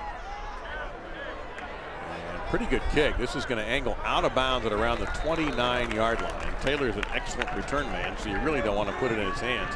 That's only a 30-yard punt, but under the conditions, very, very good. Tonight at 10 o'clock Eastern on ESPN, undefeated Pac-12 North rivals square off as Keith Price, number 15 Washington, look to upset Kevin Hogan, and 5th-ranked Stanford. Washington, Stanford, part of Tailgate Week, fired up by Kingsford Charcoal. Also live on Watch ESPN. You'll see the nation's #1 runner, Bishop Sankey, 151, almost 152 per game for Washington. It's a good matchup. Happy to see Washington become relevant again. Now Sark's got that thing going, the new improvements to Husky Stadium. They got it rocking. Gilbert under a lot of pressure. That's going to be incomplete. I'm sure he had to feel that pressure, and he bounced that one for Darius Joseph. 2nd down and 10. Well, it's another hit and another pressure, and again, Garrett Gilbert waiting for something to uncover. It's not there until late, and the hit affects the delivery of the football. Marcus Thompson coming in from the right end position. They call it the R position at Rutgers. 2nd and 10. 3:31 remaining in the third.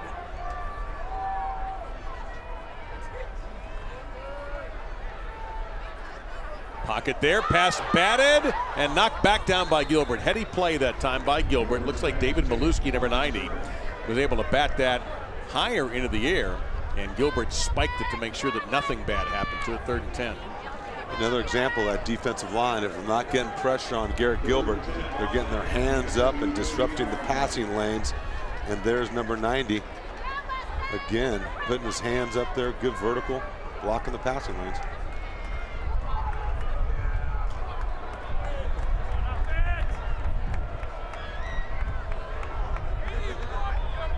Pressure, Gilbert, no chance. Overwhelmed.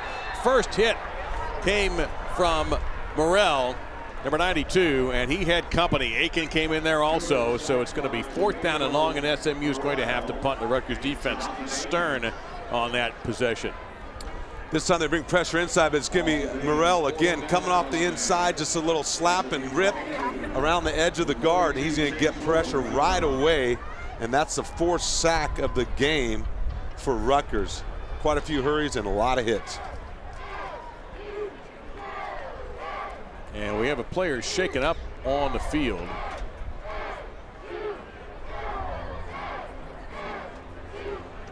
You know, Jamil Merrill's an interesting guy too for Rutgers because of injuries. Had to move inside to defensive tackle. He's more of a natural defensive end. This year he's a guy that's been banged up a little bit this year, but coming on strong. He's a guy that's got great hands, got good length, and can get after the quarterback from the inside or outside position. You know, we have a Rutgers player on the far sideline injured, but this has been a problem all season really for SMU. Yeah, protecting the quarterback too. When you're not very effective running the football, you've made some changes up front, young guys, and you're playing some pretty good football teams with some rushers and pressure packages like a Rutgers. Garrett Gilbert's had to pay the price for that. Came into the game with 17 sacks, now with 21 on the season. And you see 7 hits and 7 hurries. Gilbert's had 1 or 2 designed runs, but a lot of the time he's just been running to try to keep the play alive.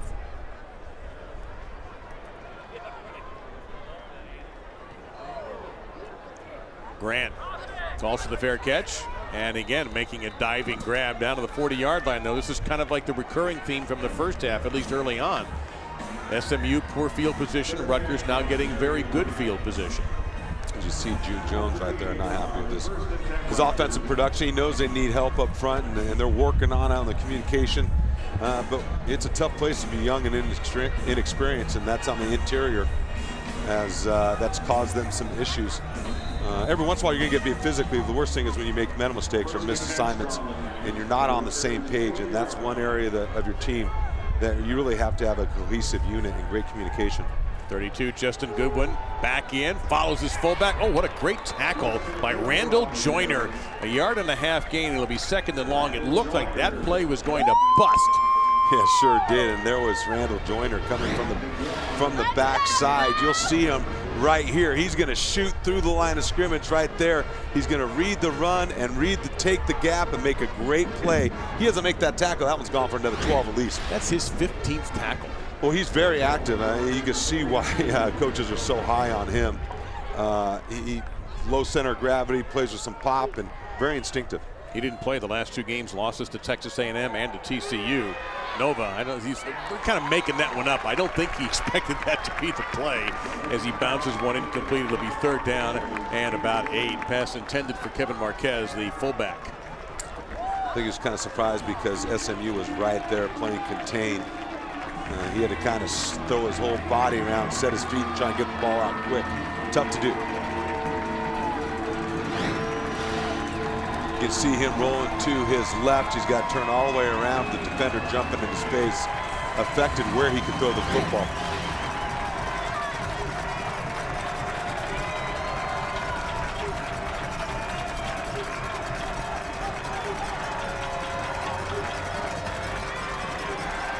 Good job by the offensive line. Wide open.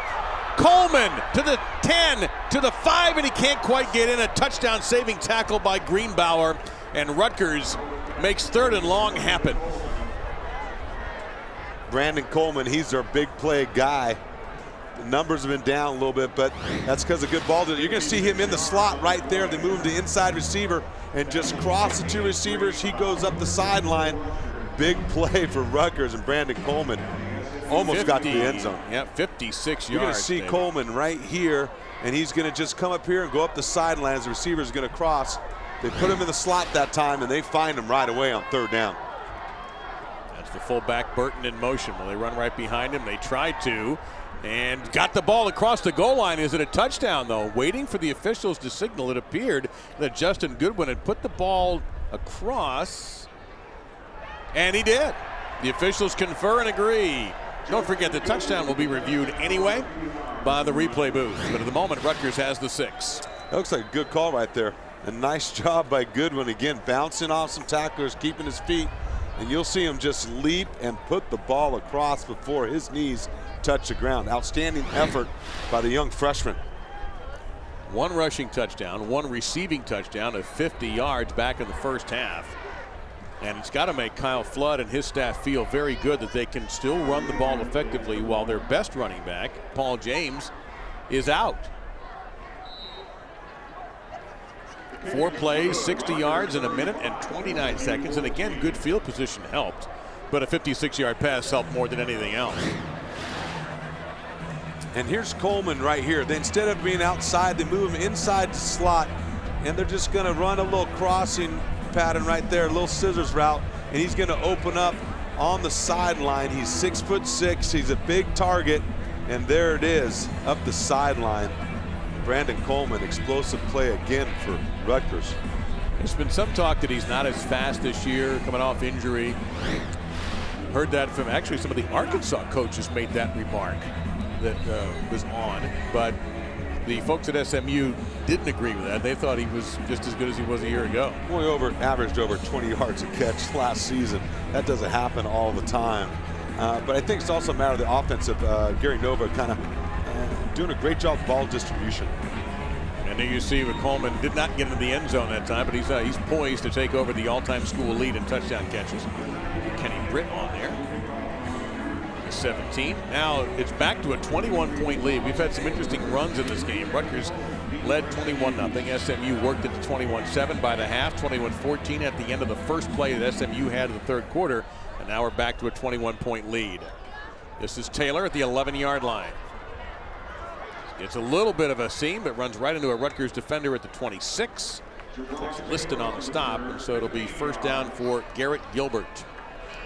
SMU, the last 2 drives have been 3 and out. They've had 1 big play, literally 1 play drive for 55 yards, and nothing since then.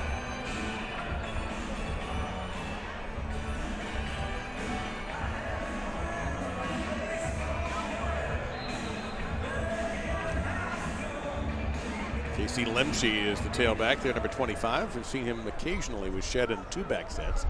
And he motions out, and they go to him on a side pass, a lateral, really, and it's going to be out to the 31-yard line. An example of what was actually a running play since the pass was behind the line of scrimmage. 6-yard gain, 2nd down and 4. Waning inside a minute now in this 3rd quarter. The American opener, the American Athletic Conference, made up of some teams from Conference USA and the old Big East in football. And that will experience some change. Rutgers on their way to the Big Ten next year, along with Maryland leaving the ACC.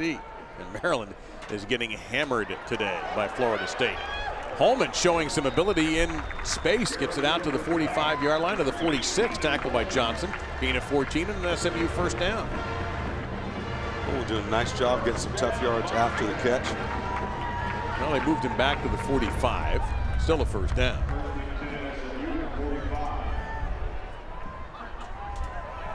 Up the middle, not quite to midfield, as you saw Kevin Snyder, 45, bending it. Traylon Shed back for a gain of 3, down to 14 seconds. Might be the last play of the quarter. It'll be 2nd down and 7.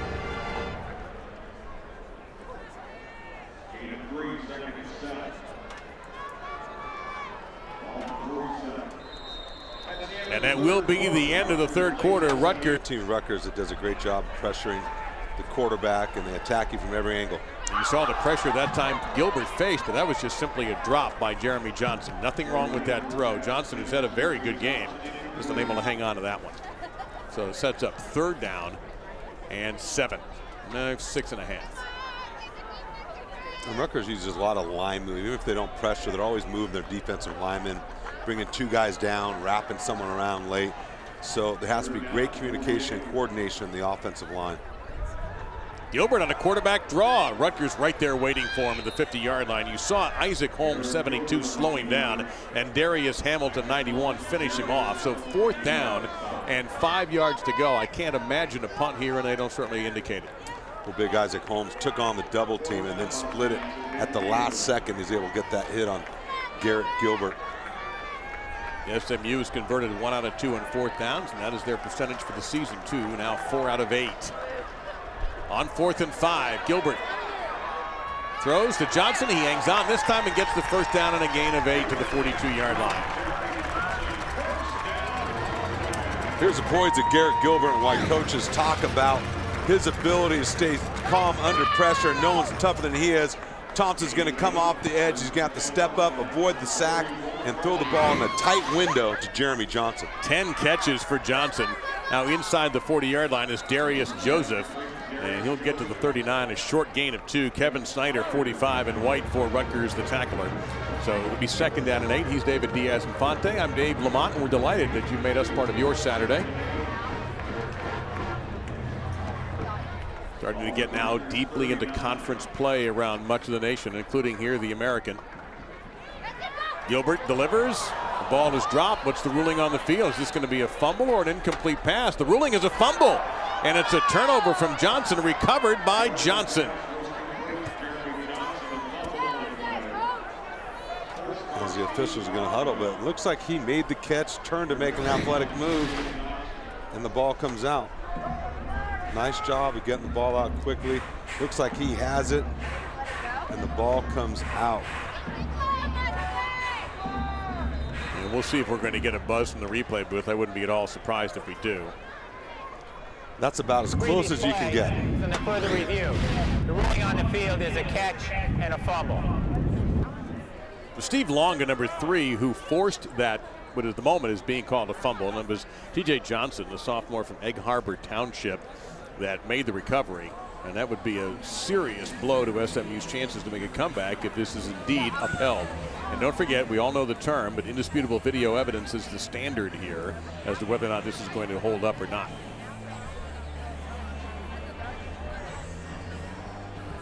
And you see the job that Garrett Gilbert did in getting that ball out in a tight window as well. And talking to Hal Mummy and June Jones yesterday, they really raved about not only his mental toughness, but he goes, look, he's taking some shots in the pocket. And the play before, too, is an example of that, avoiding the rush, stepping up, and delivering the ball. He's taking some hits and sacks. But one, he never points a finger at someone. He always gets up and has really maintained an incredible attitude and spirit.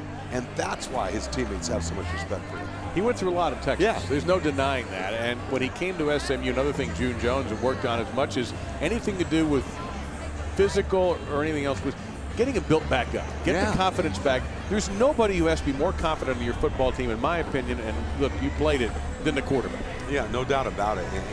And I think that's why this has been a good place for him. Not only a good system, but a good style of coaching, because June Jones is kind of a positive guy by nature, too. A real teacher at heart. You know, looking for the good, correcting the things you need to correct, and helping him grow as a person and a player. And he played the position. Yeah, absolutely. A ways back, he played the position in the NFL. He understands. You know, and he certainly had some incredible offenses in Hawaii. And here's the call from the replay booth. After review, the receiver did not maintain possession and control. It's an incomplete pass. It'll be 3rd and 8 on the 39. You also got a pretty good idea of what that wind is like here. Take another look at it. Well, it's about as close as you can get. He makes a catch, and right when he's putting it away, it's simultaneous.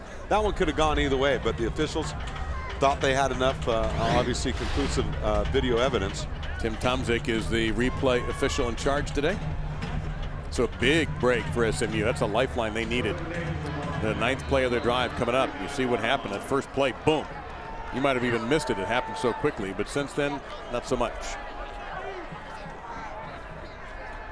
A lot of pressure. Gilbert hangs in, delivers behind the receiver. 4th and 8. Trying to get it to Holman. And got to again believe that SMU is going to stick out and go for this. And they will. That's one of the few passes you'll see Garrett Gilbert miss when he has the ability to set his feet and drive the ball. That one just got away from him. Looked like he's trying to throw it away from the defender. A little bit too far away from the wide receiver. Actual sunshine creeping out for the first time in hours here in Dallas. A lot of pressure now. Gilbert fires low, right at the mark. Rutgers folks say it's incomplete. The officials will have the last word. And it is complete at the 31 for a first down. What a catch by Jabryce Taylor. SMU is going to push the tempo here, try to get this snap off. Before the replay booth buzzes? Oh, maybe. Or just to change tempo.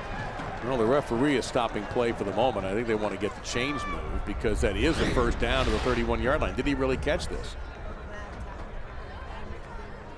Boy, it looks like he has it cradled. That's a pretty catch. I completely agree. And they're measuring. Now, from what I can see, they got it. Now, I'm looking at the marker on the far sideline. Looks to that they have the first down.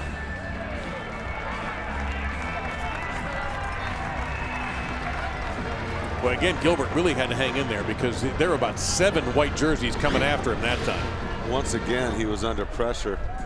And he threw a fastball low and away. The only spot his receiver can make a play on the ball with the defender coming over the top. And here it comes. You knew this was going to happen. It's good. This might even be a coach's challenge. Right. Is a first down. And it is very difficult to overcome that one. Remember, it has to be that indisputable video evidence. And it almost looked to me, David, like Taylor got his hands underneath the football to keep it from hitting the ground. And you can't see where the ball made contact with the ball. You can't tell if the ball moved after contact with the ground. And so remember, you know, the ruling on the field was a catch. Of course, we just had an overturn moments ago that kept this drive alive when Rutgers appeared to have recovered a fumble, but it was ruled an incomplete pass. But like you referenced too, Garrett Gilbert again had to, boy, he's got someone hanging over right around his right arm, but he hangs in there and he throws a strike kind of low and away. And I don't think there's enough video evidence to overturn the call on the field. If it stands, it'll be a first down.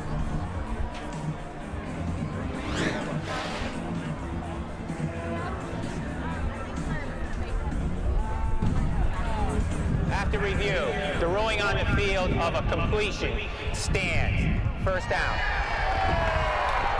So still some hope for June Jones and his offense. And looking ahead a little bit, you know this. They might try an onside kick. However, when Rutgers gets the ball back, they're almost certainly going to try to continue to pound it and run the ball. And that's where SMU is going to be challenged to try to stop it. Rutgers has run the ball well today.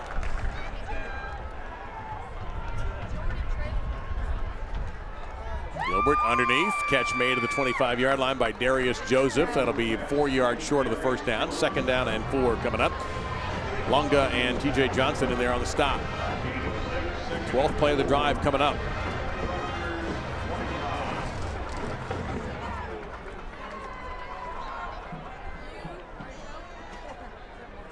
On the ground, they go to Lemche. He'll get a yard. 3rd and 3 coming. Prescott Line, pardon me, 29. Redshirt freshman from Oxford, Mississippi, or Michigan, pardon me, in there on the carry. But 3rd down and 4, but still everything from here on in is 2-down territory for SMU.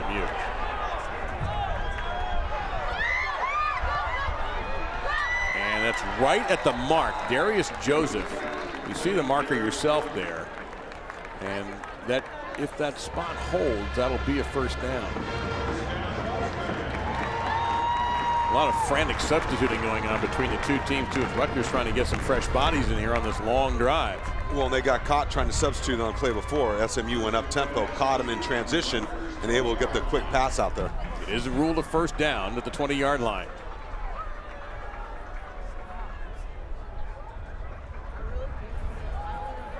Gilbert, nice throw.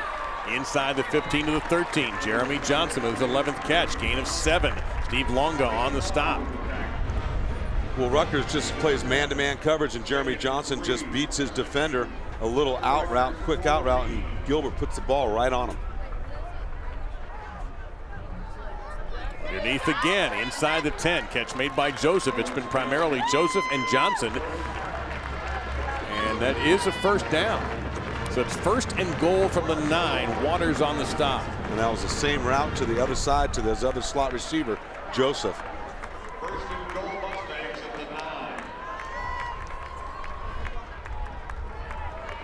Gilbert, tough throw into the end zone, can't get it done. Incomplete. 2nd and goal coming up. Trying to get it to Johnson, but Gilbert was forced to throw that from his back foot as the pressure got to him a little bit. Gilbert had what he wanted, but the pressure wouldn't allow him to. He had to throw that off his back foot and just put it a little bit too far out in front of the receiver. 17th play of the drive. That's not June Jones football, 17-play drives. This got to be one of the longest drives he's ever coached. Wide open. Johnson will march in of a touchdown. And SMU gets on the board. Still some hope for the Ponies with over 11 minutes remaining in the game. And you can see man-to-man coverage right here, and Johnson's got a safety way inside that's responsible for covering him man-to-man. He gets picked, and Johnson's wide open for the touchdown. I like that little throwback Charlie Taylor touchdown celebration he does there. The former Washington wide receiver, Hall of Famer. 12 catches, 118, 2 touchdowns, wrapping up. And the PAT is missed. He missed the PAT. It was hooked left. And both those guys have already taken to the house this season. And SMU is kicking into the breeze. The breeze had just knocked the ball off the tee. And that breeze at times has been 25 to 30 miles an hour. So breeze is a bit generous. Gust. Yeah, that's more like it. One of those days where the season's changing during the day. You're actually feeling it as fall begins to hit the Metroplex. And an onside kick called for. And recovered by Rutgers and Devon Jacobs. Heads up play by Jacobs, number 29. SMU had him right when they wanted. They got the dribbler, they're chasing it. Look at the eye discipline by number 29, Jacobs. The key is to see the ball come off the tee when you're one of those front row returners, right, in that front line. See the ball come off the tee, you can see his eyes look at the ball, saw it, reacted to it, and recovered it. Well, SMU tried an onside kick recently. It didn't go very well at all, but they were bold enough to go back out and try it again. That one was kicked right to, I think it was a TCU player who just took it right to the house for a score. But I don't blame SMU for gambling. You want to catch them when they least expect it. Nothing wrong with that decision at all. But the downside is field position. 44-yard line for Rutgers. Savon Huggins is the tailback, number 28.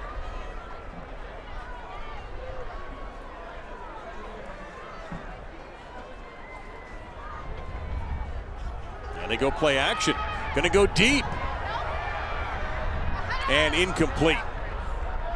Trying to go to their big play receiver, Brandon Coleman, but running right with him was Chris Parks, the senior defensive back, 2nd down and 10.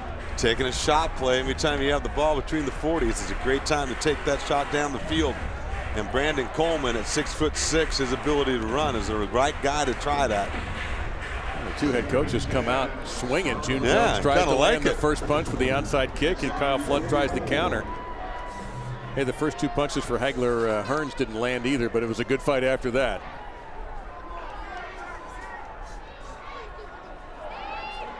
On the ground, this is Huggins. Steps back toward where the hole was, gets solid 5s. 3rd down and 5 coming up. Parks in there on the stop.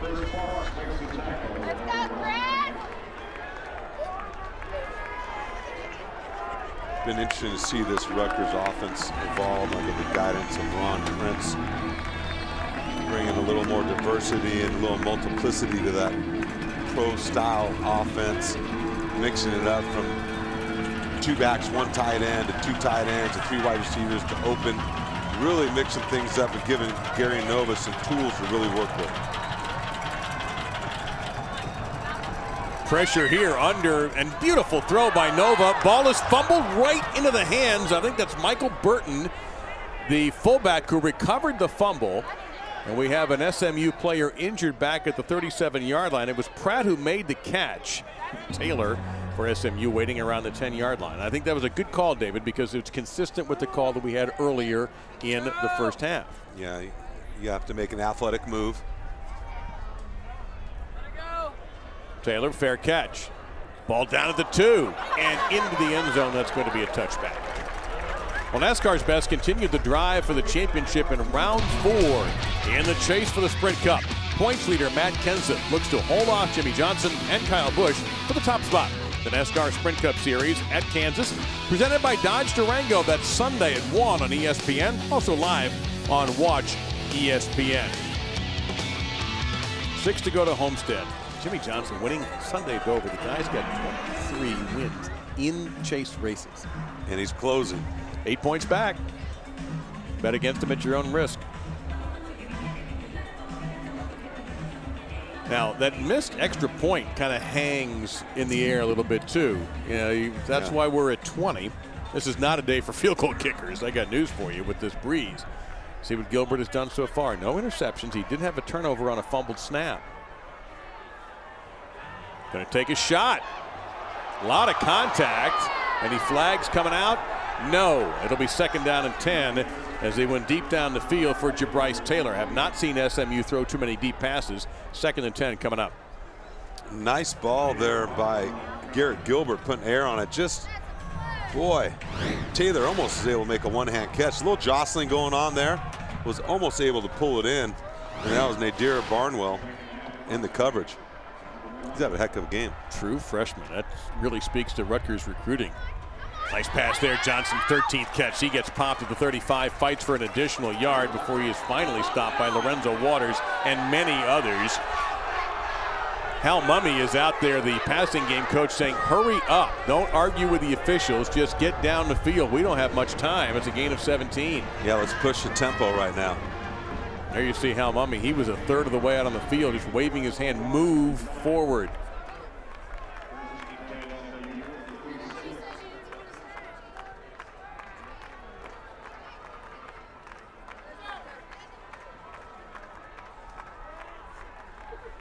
Pressure from that edge, picked up. Gilbert hangs in, and he can't get the pass to go. Johnson, the intended receiver. It'll be 2nd down and 10. Gilbert not able to get his legs into that throw. Came out just a little bit short. The pocket was collapsing in front of him. 28 out of 43, 265, 3 touchdowns. How, the numbers say one thing. How do you think he's played? I think he's played, you know, obviously he could have played better because they're not in the right position, but he's made plenty of great throws. They just have a tough time protecting him. Give him time to be a difference maker in the game. Well, there was Barnwell, number 14, in there again, disrupting a play. The quick throw to Darius Joseph did not do a whole lot. So 3rd down. In fact, they lost a yard. It'll be 3rd and 11. But I'm going to assume a coach who just tried an onside kick is not going to be punting if they don't get the 1st down.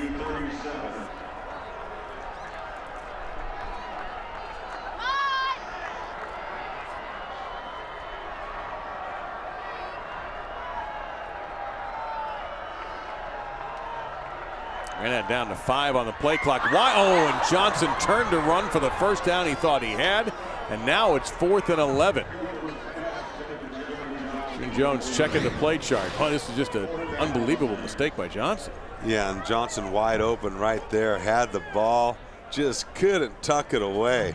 Wide open for the 1st down. He's played such a great game today, too. But 4th and 11. And I don't see a punter coming out. SMU making a late change. Prescott line. Now Gilbert did practice yesterday, pooch punting, but it's 4th and 11, and you're running out of time.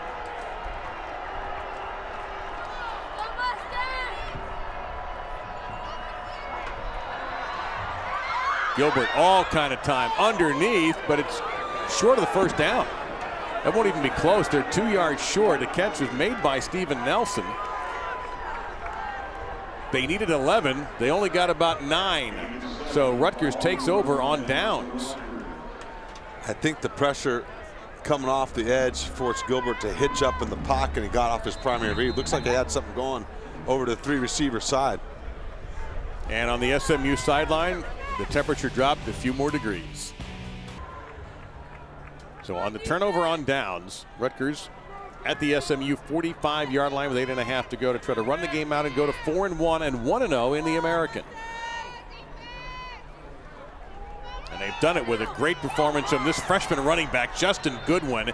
A 12-yard pickup and a first down, tackled by Greenbauer in the secondary. And Coach Kyle Flood said, hey, I do that every time with number 10 with the ball in his hands. We didn't do it. We went for it.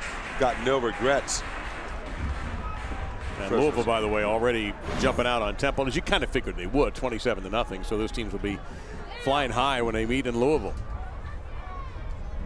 Turns out Fresno State's a pretty good football team. Yes, too. they are. Oh, it's a good tackle that time by Kevin Pope.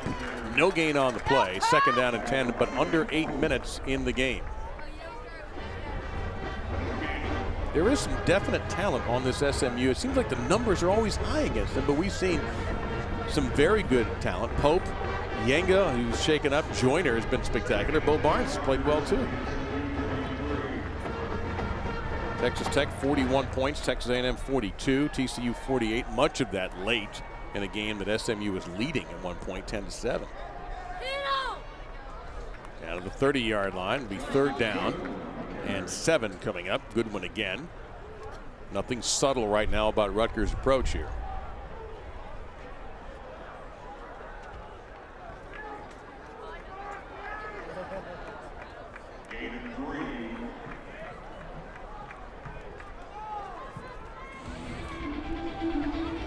Well, I've asked you about Garrett Gilbert. What about Gary Nova, the Rutgers quarterback today, David? How's he been? I think Gary's done a great job managing the football game. Like he's done so well, made big plays when they're there. Only forced the ball once, his only INT of the game. But I like what they've done in terms of their consistency in their attack on offense, diversifying it a little bit. And I love what Ron Prince has brought to this offense, and how Gary Nova continues to develop at the quarterback position. Got 2 flags down here, David, behind the play. The carry by Savon Huggins was not enough for a first down. But we'll see what the call is. Generally thrown behind the play. They usually go against the offense. Holding. Offense. Number 46. 10-yard penalty. Third down. Well, there's Michael Burton, the fullback, with a penalty. So back him up 10. It'll be third and long. You see number 46 at the point of attack right there. He makes a great block, but you see his hands wrap around the outside of the shoulder pads and kind of bear hugged. You'll see him right there and taking the defender down the ground. Kind of a little hip though. Looked like they were wrestling. I was going to say, that's 2 points. Hip toss. I like that. That's 2 points in wrestling right there. Third down at 17, back at the 40-yard line. I'm not quite sure who got tossed though. That's close. Yeah. Almost could have been a reversal right there.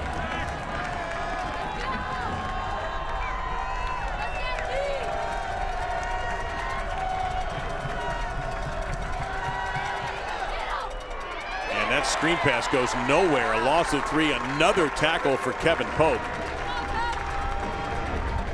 Fourth down and very long, and Gary Nova will walk off the field as Rutgers just trying to milk that clock as far as they can go, and it's now been stopped with 6:10 to go.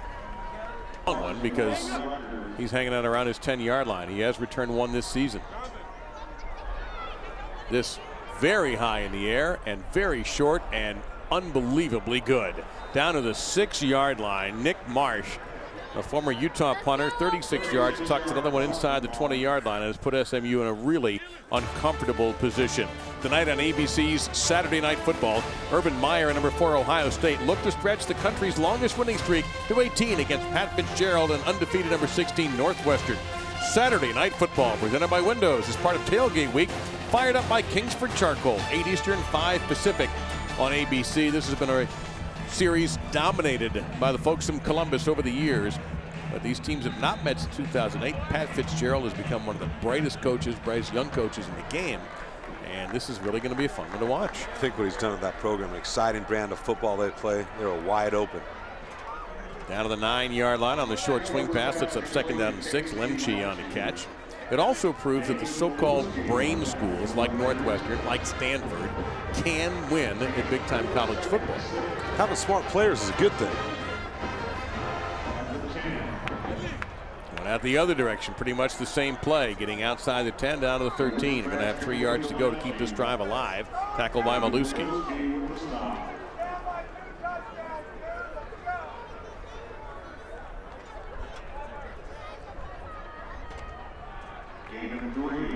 I'm going to have to speed this thing up just a little bit, though, if you're SMU.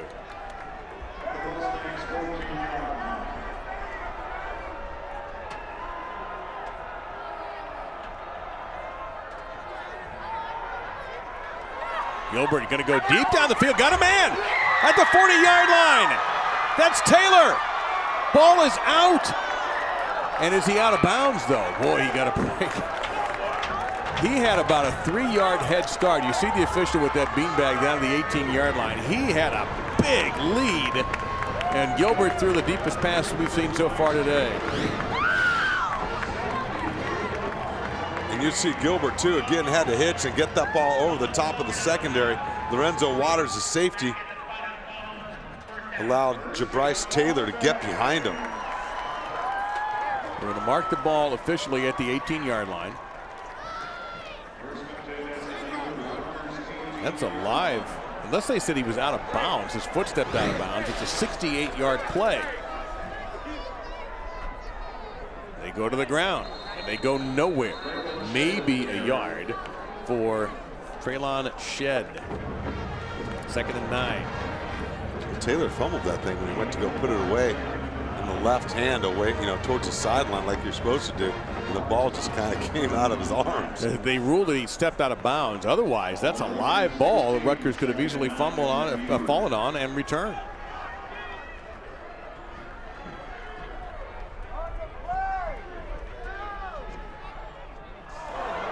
And that's going to be 3rd down.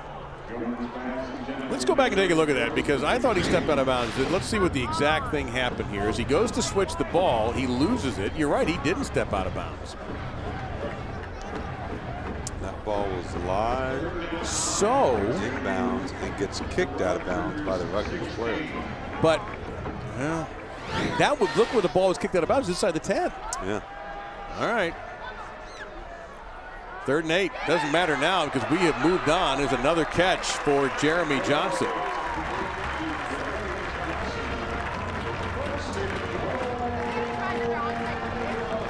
Yeah, so the ball went back to the spot where Taylor fumbled it, because you can't advance a fumble. But he could have picked it up.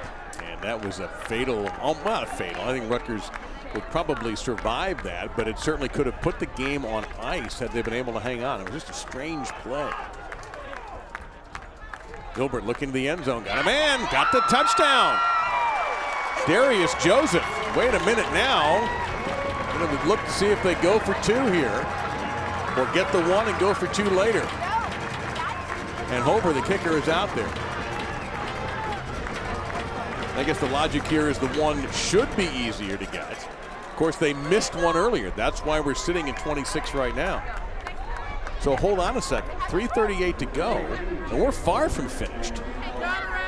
7 plays, 94 yards. The big one was that 68-yard near disaster. The PAT makes it 27. And you see Darius Joseph again on top of your screen. They catch him in zone coverage just out there towards the end zone. Done a good job of recognizing the coverage that Rutgers has been the play before and the touchdown before. Jeremy Johnson caught him in man-to-man, was one-on-one with the safety and had him leveraged just by alignment.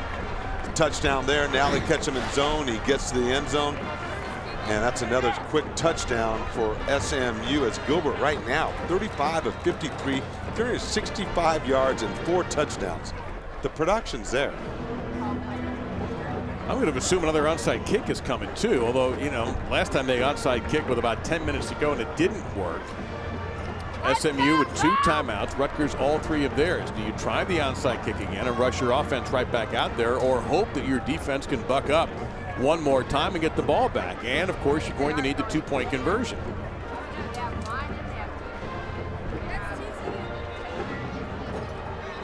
Impressive drive there by SMU. 7 plays, 94 yards.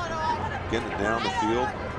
I just keep going back to the fact that on the long pass, Taylor lost the ball inbounds and Rutgers could not pick it up. Had they picked it up, Rutgers would be trying to run the clock out right now.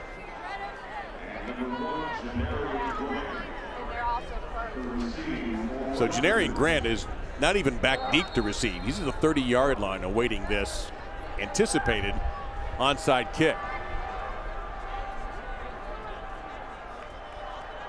And the wind got it. The wind got it before the kicker did. It's kind of anticlimactic, right? Very.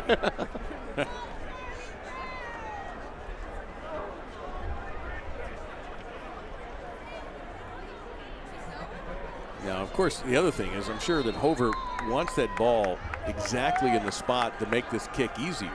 And there he goes. And it's dropped by Rutgers. Ball is still alive at the 43-yard line. I think SMU got it. No, the field judge rules otherwise. I don't know how he can make that call from there. Well, he is a little closer. But he didn't have access to who was actually possessing the ball underneath all those bodies. I think that's Lorenzo Waters who falls on it, number 21. There he is. He doesn't have it. Oh, he does have it. For a second. Yep. Jordan Miller is 57, the linebacker in those throwback blues for SMU, and he almost got it, but you could now see that Waters was the guy who fell on it. Of course, things would have really been interesting if that had gone SMU's way, and still might be, though. They can play some sturdy defense. Be interesting to see what kind of pressure Tom Mason dials up. This is all going to be in the hands of the Rutgers running game. I assume they've got an extra tight end in the game. They're going to go basic here with Huggins, and he doesn't get a whole lot. You see 24, J.R. Richardson in there in the cornerback position. Wright also, gain of 2, 2nd down and 8. When do you start using your timeouts if you're SMU? And they're going to use them right now, it looks like. Yeah, they've got 1 left. So a first down for Rutgers would just about wrap up the game. Right? Do you, let's go from the Rutgers perspective, David. You try anything as Ron Prince, you see, trying to motivate his players and his linemen in particular. You do anything out of the ordinary here for Rutgers, or you just run it? Well, I think you play your offense the way you've been doing it. I mean, you can't play it too close to the vest, so you want to get the ball back to SMU. You want to end it. So whether it's play action pass, control passing game, working the flats, you know, your quarterback's a veteran guy, experienced, playing a lot of situations, and you can't just fold the tent and say, hey, we're just going to hand it off 3 times and hope for the best. You know, they picked up a couple yards. Like to see a little play action, high percentage pass, work the flats, you know, and move the ball down the field a little bit, but you can't just get totally conservative and say we're going to hand it off 3 times. It seems to me like it's been about 45 minutes since Gary Nova's thrown a pass. Yeah. In real time. It just seems like forever. And he may be called upon depending on what Ron Prince decides to do. 2nd and 8. Back to the ground they go. Interrupted in the backfield. What a hit by Zach Wood. That's a loss. Back to the original line of scrimmage and maybe even a yard back of that. It's going to be 3rd down and we'll call it 10. And SMU burns their final timeout. You're going to watch Zach Wood right here come from a stump on the right side of your screen. You're going to see, here he is right here. He's going to come this way, escape the block, and make a big-time hit in the backfield. Slanting and movement, splitting the double team, dipping and ripping. There it is, big play in the backfield, and their team needed it. That makes things interesting now. Very, because here we talked about what do? You try to run the ball, you try to run the clock out. Now Rutgers may have to throw the football. However, SMU is out of timeouts. And also, I'll just look ahead. What if Rutgers gets about 8 or 9 yards here? Do you go for the 4th down conversion to try to end the game? It would be almost silly to punt. Kyle Flood's gambled before. Gambled against Fresno State, didn't work out, but as David told you, Kyle Flood has 0 regrets about that, and I like that attitude. You believe in your players. And he's just done such a great job here at Rutgers, and his demeanor, the way he handles the players, his coaches, lets his coaches coach and teach. And I've got a lot of respect for him. Well, a lot of people thought, oh, Greg Schiano's left, this program's going to be in trouble. And Rutgers certainly had some embarrassments in their athletic department, but not the football program. And Kyle Flood has come in and steadied this thing down. But now here's a huge third down conversion. You see the numbers favorable for Rutgers so far.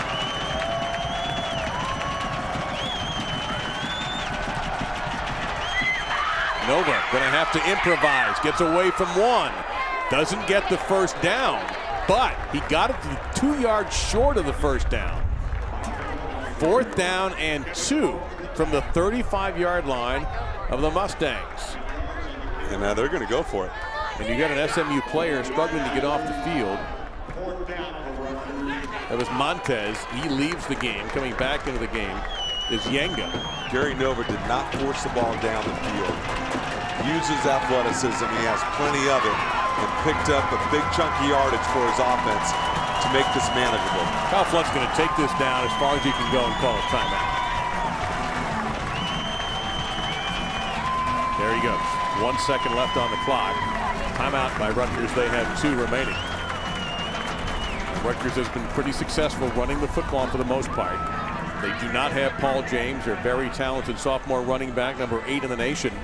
He is out for this game, and he is out for the Louisville game coming up on Thursday night. You see what Rutgers has done. They've been outstanding in 4th down conversions. They hit this one, and they win. Not just outstanding, but they've already gone for it 6 times. That tells you something about their mentality and the way they believe in their team. And they're going to be aggressive, you know. What's the play call here? What do you want? What do you want to see if you're Rutgers? Obviously, first down. What's the play? I can't tell you exactly what the play is going to be, but I like the fact of running behind your fullback. You get when your big offensive line in front of him. It's your bread and butter play. They've been able to do it well. Huggins is the tailback. You mentioned that fullback, 46, Michael Burton. He is ready to go. And watch your fullback out in the flat if they decide to throw it off that play action, off the same action. 4th and 2. A first down wins you the game.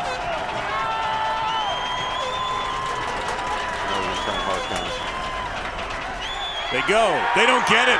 SMU has a shot. Randall Joyner disrupted the play.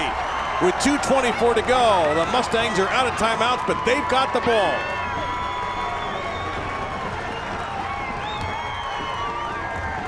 Joyner having a monstrous game for SMU. We want to talk about instincts and making a play. Number 5, the inside linebacker, Randall Joyner. He's going to shoot the gap again from the backside. He saw the opening.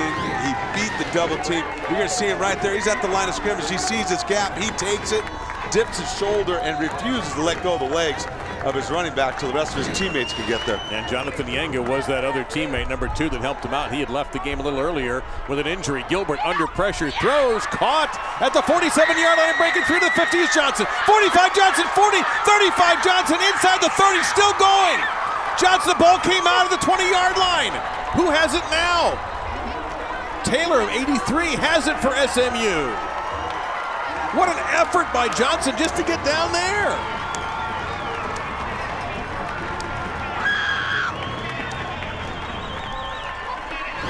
Crazy. Incredible effort by Johnson. Again, fighting for extra yards. Just got to tuck that ball away, as you're going to see number 21, Lorenzo Waters, come in and hammer the ball away. What a great job by him. The ball comes loose, but SMU recovers. From the 20-yard line. Remember, SMU's going to have to go for 2. Gilbert throws, caught 15, hit down to the 13-yard line. That is Joseph with another catch. 7-yard pickup. 2nd down and 3. Lunga on the stop. Joseph having a big afternoon. He's got to be near double-digit catches as well. No timeout for the Mustangs. Gut check for this Rutgers defense right now. Gilbert looking toward the end zone, and it's incomplete. A lot of coverage around there. You see 3 white jerseys as he tried to fit one in to Darius Joseph. 90 seconds remaining, 3rd down and 3. Waters in coverage again. Looks like Gilbert had it early, had to hang on the ball a little bit longer than he wanted to, and the coverage for Rutgers able to cover it up. Look at those numbers, huh? Pretty crazy. Joseph has 10 catches. Johnson has 15 catches. 9 different receivers have grabs. That is a June Jones kind of offense.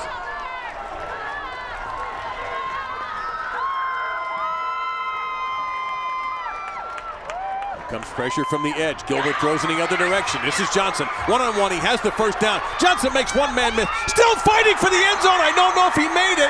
I don't think he did. The call on the field is a touchdown. He did get in.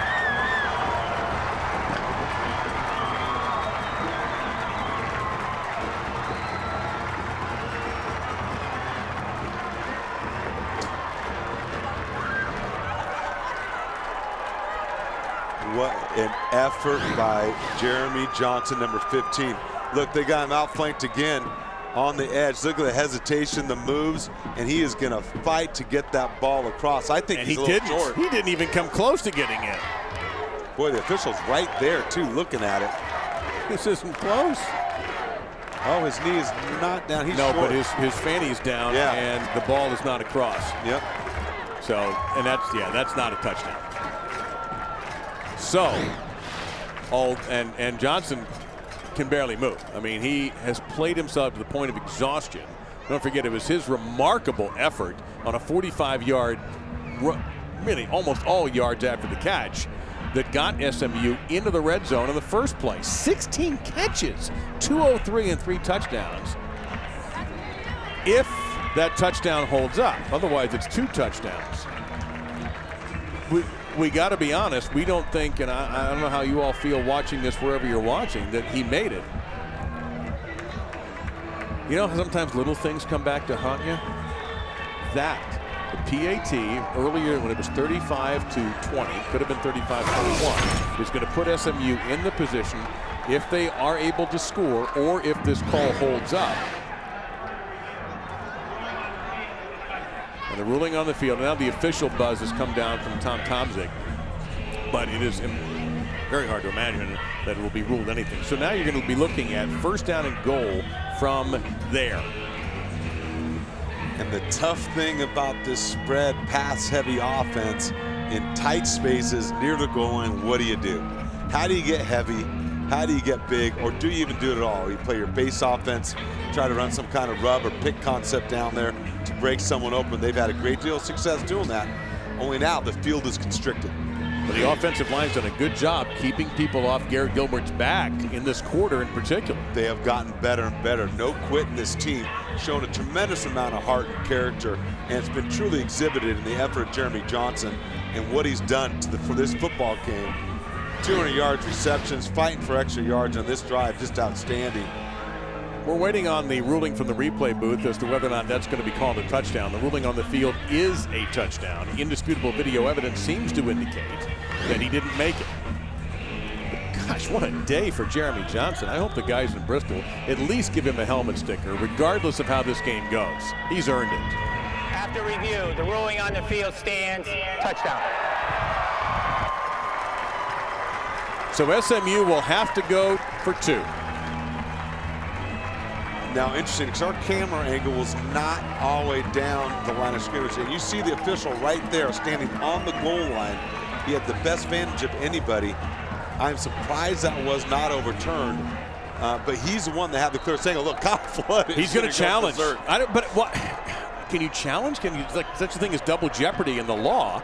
Kyle Flood screaming at the officials. Gilbert needs to convert this pass for 2 points. He's scrambling in deep trouble. He's going to have to heave this to the end zone to have any chance to get this game into overtime. He does. Opposite field, Johnson's open. Did he make the grab? In bounds? Yes! It counts. It's a 2-point conversion.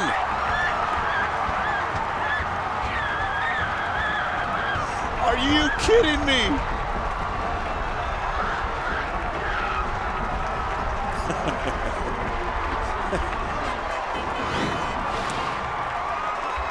Garrett Gilbert keeping the play alive across his body near the sideline. And guess who's there? Number 15, Jeremy Johnson, doing his best.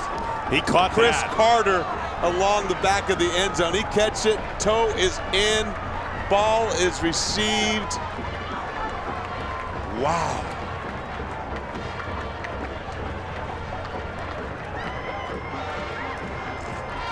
First off, how about Gilbert? Not known as a running quarterback. No, but he is a very good athlete. Yeah, but that was a lot. Buying time extending the play, and then finding Johnson on the other side of the end zone. How does he even see him?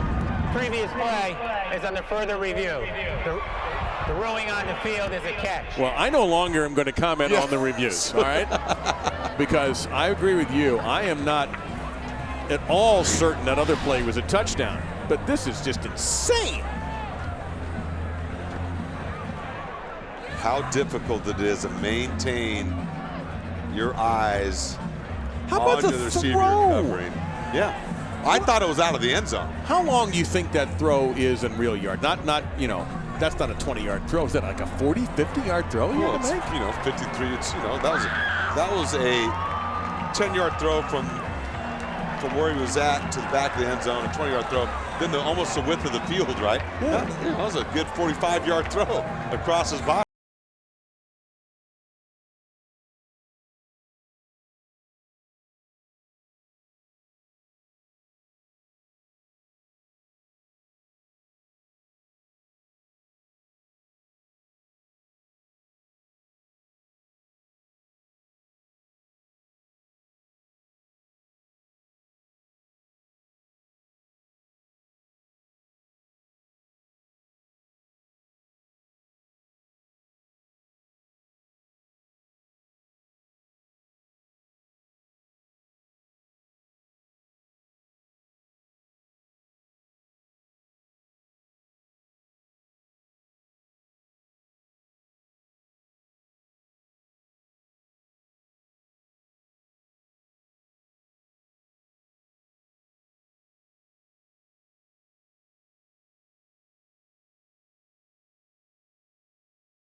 All right, here we go. Here's almost your ball game right here. After review, the ruling on the field is confirmed. Took a while, but they got it right, in our opinion. Again, that's You pound your chest. Yeah, you know what? Jeremy That's okay. Johnson, you showed tremendous amount of heart and toughness, just like your team has, because you are balling. So, kicking into a very stiff wind will be SMU. We assume they're going to kick it off deep. You never know with June Jones, but the logic dictates they'll kick it off deep. Rutgers will have a couple of timeouts. Let's not forget that Rutgers leads the nation in kickoff return average, coming into the game at almost 37 per return. I'm looking down at my drive chart, and I'm having a hard time figuring out how exactly this has transpired in the last few minutes. SMU, 21 points in the fourth quarter, Rutgers 0. Don't forget, Rutgers led this game by 21 on 2 different occasions. They led in the first half 21-0, 21-7 at the half, 35-14 at one point, and now here we are, a minute 19 from overtime, possibly, or maybe a dramatic finish. They'll go on the ground to try to dilute the return, and it'll work. You won't get one of the dangerous returners, but you will get halfway decent field position. to the 33-yard line. Michael Burton, the fullback, is a pretty good runner with a return. All right, here's the play that was called a touchdown on the field. And then confirmed. And this, remember, the officials have. And the call has already been made, so he can't challenge it because what's the replay booth going to do? Review. Right. And then this. Avoiding the sack, extending the play, and Garrett Gilbert watches across his body. That's a 45-yard throw. To there, and then Johnson with a catch that, again, in the NFL, that holds up. My goodness. All right, now, Gary Nova. It's been forever since he's really thrown the ball. You're going to go with Huggins as the tailback. Now Rutgers has to switch their mentality from being a running offense to a passing attack. Well, Gary Nova's been there before. He brought him back. Almost enough for the victory against Fresno State. Going to go deep down the field right now and misses his man, Coleman. 2nd down and 10. This is where Coleman and that size can be so valuable. Big body, 6'6", 220. Well, and that's where Gary Nova has to put some air on the football and give your big wide receiver a chance to make a play on the football. 2nd and 10. Now, Kyle Federico is their place kicker, but he has struggled. They might even go with Nick Marsh for a long field goal, their punter, if it comes to that. Nova, long throw. Oh, what a catch. Is it ruled a catch? Let's make sure. At the 44-yard line, it is. Carew with a magnificent grab. 21 yards, stops the clock with 1:01 to go. Carew, the sophomore, making a clutch catch along the sideline. It is gloved, it is caught, and the foot is in bounds. They're going to mark him back, David, to the 45-yard line. 51 seconds, and now here comes not another Booth challenge. Oh, they're just going to reset the clock. I was going to say the clock shouldn't have been at 51.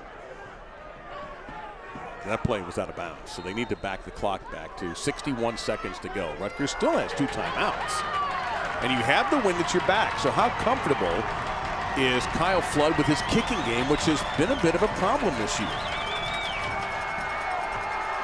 Nova, plenty of time. Now that breaks down. They lose the ball.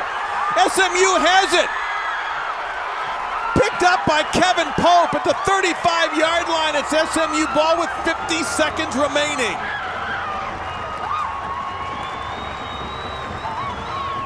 What is going on here? You know, it's really interesting when you're in this situation, 2 minutes, the scramble, 1, you cannot take a sack. 2, you've got to secure the football. And 3, the plus yardage is not going to help you. As Wood strips the football with him, the ball was not put away. It's away from his body. He strips it. Again, throw the ball away. You're playing the clock. You're not playing SMU right now. It's 1st down. You've got to take care of the football. Just burn it. Now on the other side, it's going to be hard for SMU to get a decent field goal with that wind that's gusted up to 30 miles an hour in their faces. And they have no timeouts. You've got 50 seconds. You've got to work the sidelines. And you got a hot quarterback and almost intercepted at the 50-yard line by TJ Johnson. If he hangs on to that, who knows what's going to happen. 2nd down and 10, 45 seconds to go. See TJ Johnson just going to drop off his coverage and drift back right there. They're trying to work the sidelines, force SMU to possess the ball within the field of play and keep them from getting out of bounds. Gilbert, plenty of time, takes the underneath route. Got to get out of bounds, can't do it. Holman got tripped up at the 43-yard line and possibly shaken up. 2 high safeties by Rutgers. Here's your 1st down. Catch is made, stops the clock. Nelson on the grab. And it stops the clock only long enough to mark the football. Boy, SMU was ready in a hurry. They'll clock it with 10 seconds to go, 2nd and 10. Remember SMU, no timeouts. Rutgers still has 2. Kicking into this wind is going to be difficult if it comes to a field goal attempt. Chase Hover's longest is 51.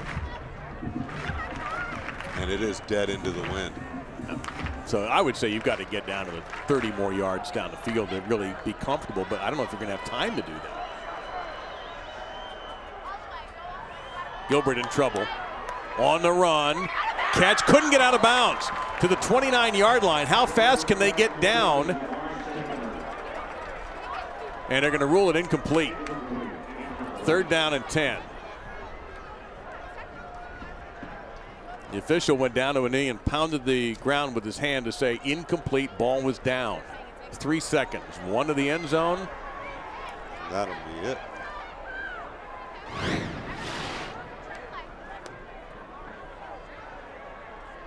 No, did not have it. Just good job by the official to notice that. He was right there.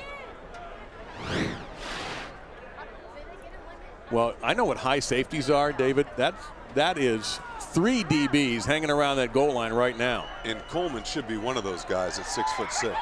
Gilbert, everything he has into this pass. Corner of the end zone, up for grabs, knocked away. We're going to overtime.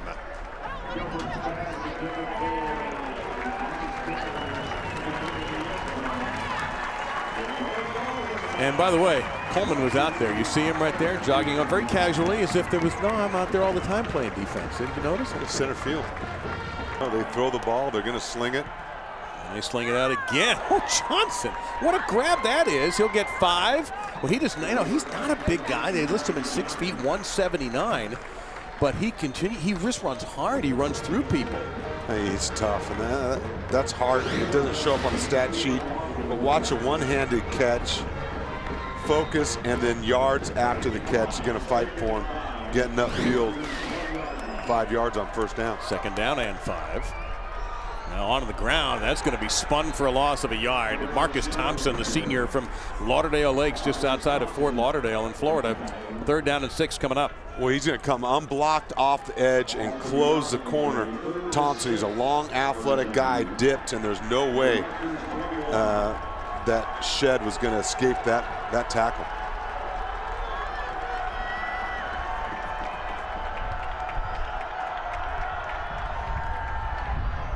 Gilbert, nice read inside the 10, down to the 5 to the 4-yard line is Taylor. And such a difference when you give a quarterback time to throw. Great job of the offensive line giving protection, but this is an NFL throw. You want to talk about a ball being on a rope? That's a tight window. Boom, right on the numbers. You got to love it. This offensive line has stepped up in this 4th quarter, the end of this 4th quarter, and really upped their game. Gilbert, quarterback draw, he'll walk in. Nobody touched him. SMU strikes first in overtime.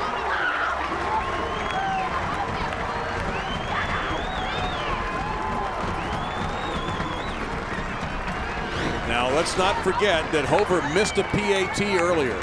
A design quarterback run once again. The quarterback counter, they ran it earlier in the game a couple times. This time a great play call as they fake the bubble screen. Quarterback counter right upside. Great timing, great call by June Jones and Hal Mumme. No problem there, so it's very simple for Rutgers. If you don't get a touchdown, you're not going to win the game. How quickly things have changed. This is amazing. Momentum is an interesting thing. You're going to see him fake the bubble screen outside, go right behind his pulling guard, Ben Hughes, and get in for the touchdown in overtime. Can SMU's defense come up with a stop? Can Gary Nova get hot at the right time? Or will they go back to Goodwin or Huggins and try to run the ball down? This is a 28 unanswered point run for the Mustangs.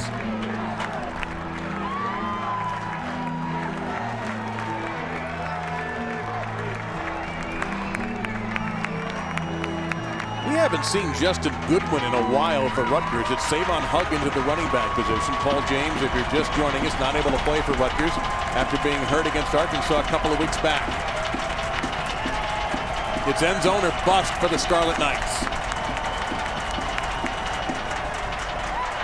They stay true to their roots. They get a couple. It'll be 2nd down. That's Huggins, 2 hard-earned yards, maybe 3. Sanders and Joyner again, who's got to be approaching 20 tackles. Randall Joyner. Well, interesting to see how Gary Nova comes back and talking to coach and all the things he's been through as a quarterback and a player. He has the ability to respond after a critical error, and that fumble was really one that turned things Second down and really more like 8 yards to go. Empty backfield. Caught, but just a little short of the first down. Paul Carrizzola, his first catch of the game comes in overtime, a senior tight end. I don't think he got the first. It'll set up third, and less than a yard to go. Great example of the confidence and poise of Gary Nova right there. Stand in the pocket, knew exactly where he wanted to go with the football, and great ball placement away from the defender to his tight end for the completion. Each team gets one timeout in the overtime.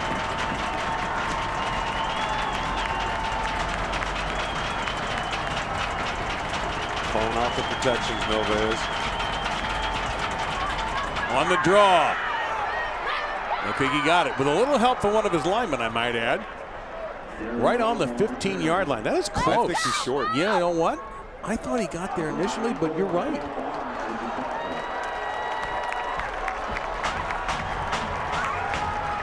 Well, you might as well come down to fourth down and inches. Well, that's why you make that play call. You know it's 4 down. You got 4 downs to make it. And so I like the call.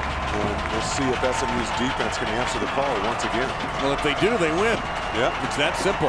If Rutgers can't convert, and they're going to take their only timeout. It is very simple.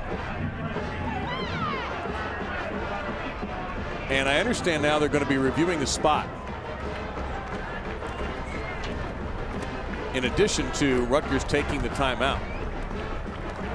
Yep, if you're a Rutgers fan, that's about how you should look. Just, you don't know what's going to happen next. So we'll get a review of the spot to see if it is indeed fourth and literally inches, or if it's a first down and a fresh set of down for Rutgers. The spot, they got to get to the 15-yard line. Nobody has to get to the 15-yard line. Well, it looks like he is there. I couldn't agree more. But he had 2 different spots by both the line judges.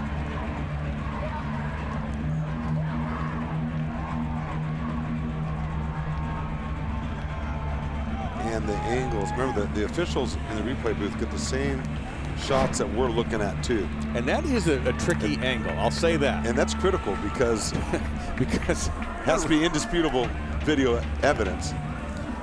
Our record in trying to play along with the replay booth has not been 100% today. After review, the ruling on the field stands. It's shorter the line to gain and it's 4th down. Stands usually means we don't have enough to overturn it. So here you go. Here's your ball game right here. Is Rutgers going to win this game? Well, if they're going to have any chance at all, they've got to convert this so the game is over. And they'll go under center here as they're in the gun prior to the timeout. See what the front is. Check the quarterback sneak. He thinks he has a gap. I think that's what they're going to do.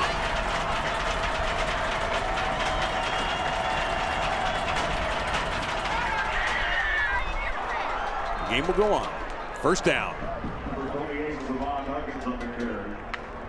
Huggins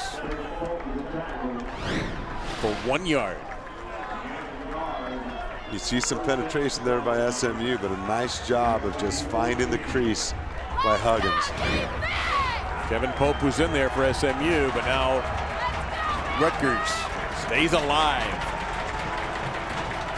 Look for his tight end Croft right here. Work in the middle of the field. We got 2 safeties. Slant caught. Short of the first down. Second down and about 3, maybe 4. Nice throw. Peel with the catch. And they're going to spot it at the 6, so it's 2nd and 2.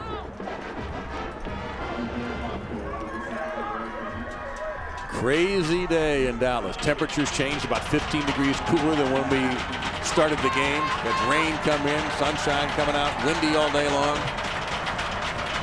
Empty set here on 2nd and 2.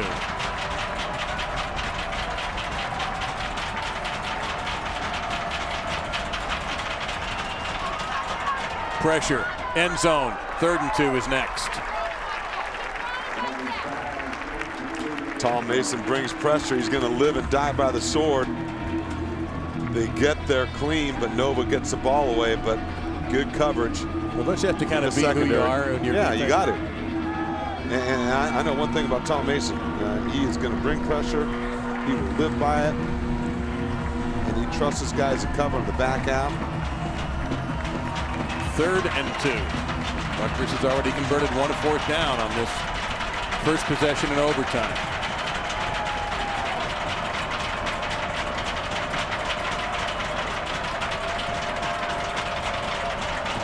More pressure. Nova stands in the pocket. 4th down and 2 coming up. Through behind the receiver. Again, Rutgers faces an all or nothing play. Boy, nice job of the offensive line of giving him protection. I think Gary rushed that throw a little bit. He had more time. He saw the pressure coming, but his O-line picked it up. He had a clean pocket. Wait for something to uncover. You consider using Goldman's 6'6" body here. Just have him put one up where maybe only he can get it if you're Rutgers. Number 17. The ball game again. Goodwin back in at tailback. Look at Peel up top here. One-on-one. Nova will sneak. If he doesn't get the first down, this game is over. And it may come down to a measurement. Gary Nova looks like he got it for sure. Well, he's a 220-pound guy. The officials stop the proceedings to make sure they get this spot exactly right, because this is your football game right here. How about that? It's going to come down to this possibly. And that's a little bit to closer a than I thought. measurement. This is crazy. How about a quarterback sneak when you needed 2?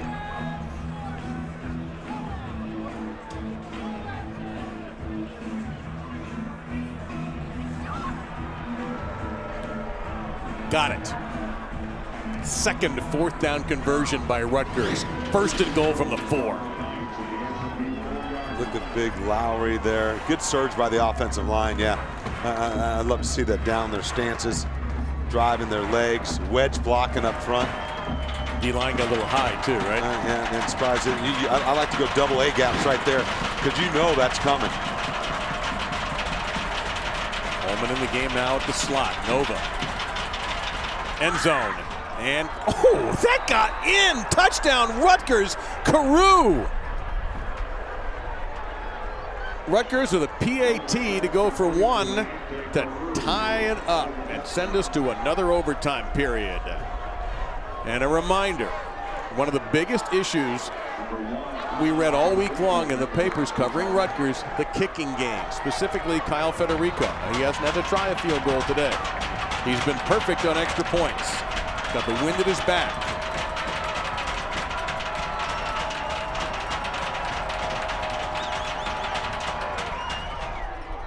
And we'll go to another overtime. What a throw this was. Watch Gary Nova thread the needle in a very tight window. And here it is. It's going to cover right there between the 2 blue jerseys. That's as small of a window as you could get. Carew had 2 fourth-quarter touchdowns in the win against Arkansas, the last one to win it in the back of the end zone, very similar to that, and here he is making the catch. I don't even know how he saw the ball at the last second. That's just trusting your receiver and putting it on a rope. And I don't know how SMU didn't get their hands on it. Well, you tell you, it's Jay Scott, number 8. Yeah. He pulled up a little bit, I think, when he saw his teammate there. Just enough for that ball to fit. Well, you see why Kyle Flood trusts his quarterback. Yep, make a throw absolutely. like that with all of that on the line. That was first down. If it's incomplete, you get 3 more shots. But still. See Scott there? I think he let up just a little bit. Just enough. If he just the back of his hand or something, it's incomplete. All right, let's play 2. Overtimes, that is. I think he was shocked that the ball actually got through there.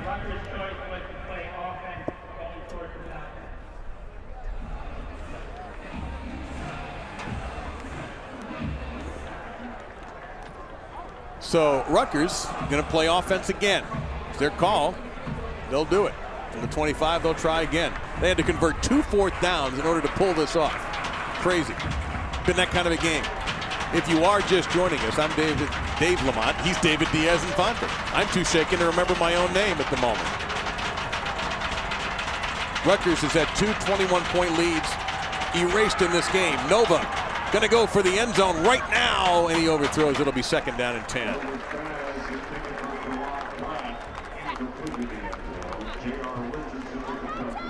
think it was Bo Barnes getting in there, pressuring Nova, forcing him to step up in the pocket.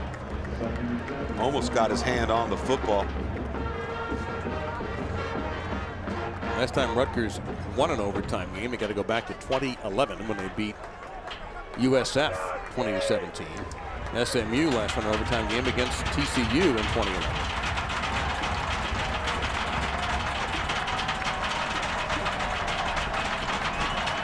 Look at the tight ends in the backfield right there. That's movement. That's going to back him up 5. Left tackle, Keith Lumpkin. 2nd down and 15.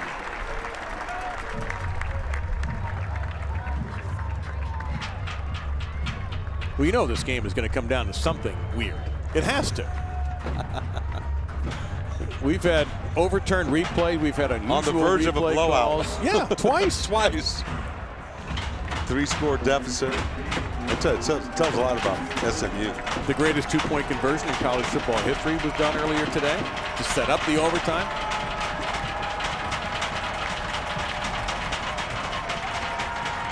Plenty of time for Nova. He throws a dart. Flag is down on the near sideline. Pratt makes a great catch in traffic. This is on the near sideline, away from where the play went.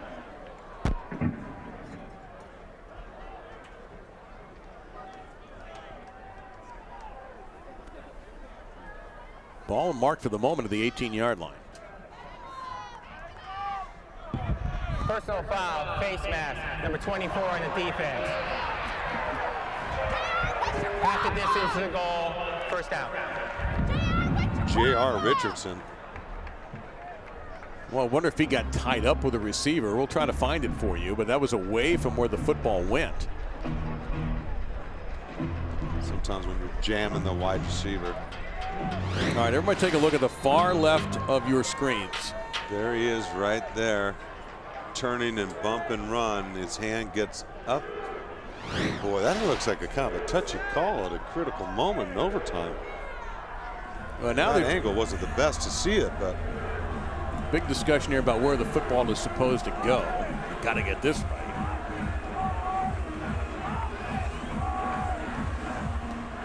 The referee from the American is Ed Ardito. June Jones looking ahead to what he's going to be calling when he gets the ball back.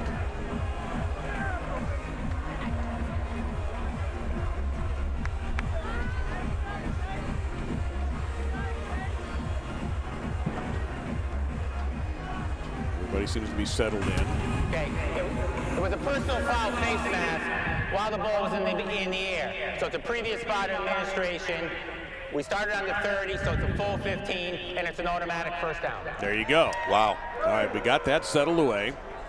So it's going to be 1st down and 10 at the 15-yard line.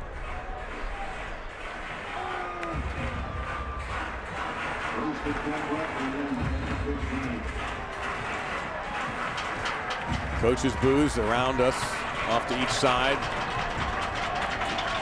I don't know how you maintain your composure, but you got to.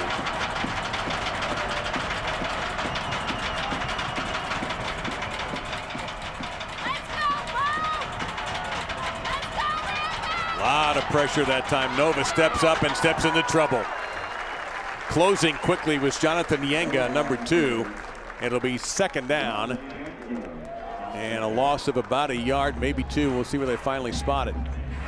Boy, Yenga closed quickly on Gary Nova in the constant pursuit of Zach Wood over the top.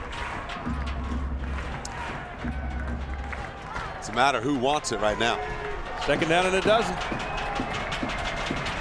Who wants it the most?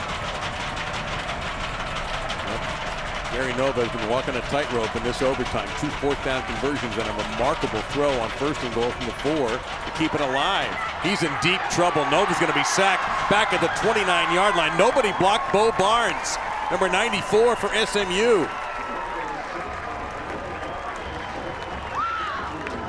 And okay, you're going to see SMU come up and show both backers up inside. The offensive line is going to squeeze down. The tight end's going to release, and Barnes is going to come off the side. There it is, unblocked off the edge. Way to break down and keep Nova in the pocket so your buddies can rally to the football. Now here's something else, Doc.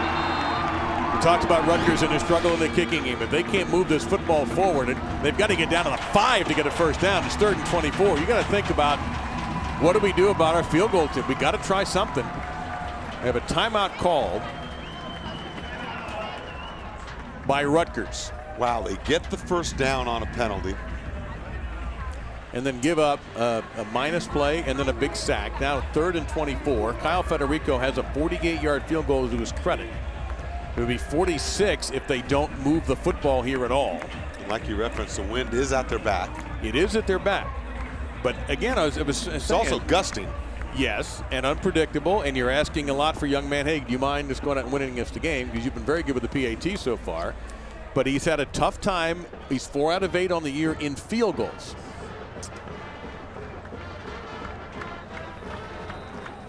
That's got to affect your decision making. But you've got to get 24 yards. The key is you got to pick up chunky yardage right now. I think you try to get it back to at least the 15 to make it easier on your kick. Yeah, absolutely. And if you happen to get lucky and something breaks big, great. But we've already seen that Gary Nova has those guts of a burglar, so you don't really have to worry about him being afraid to try something if it opens up. Biggest thing, of course, is you can't give up a sack because you crush your chances at a field goal. SMU lays back a little bit. Nova's going to go for it all right now. Going to the end zone. Caught! Is it a touchdown? Yes! Leonte Carew. What a magnificent throw by Nova. You want to talk about a throw. You want to talk about poise under pressure. Gary Nova just displayed that at the highest level. And Carew, another big catch for the sophomore. We're going to get a review on this. You know that. Just to make sure the foot was in.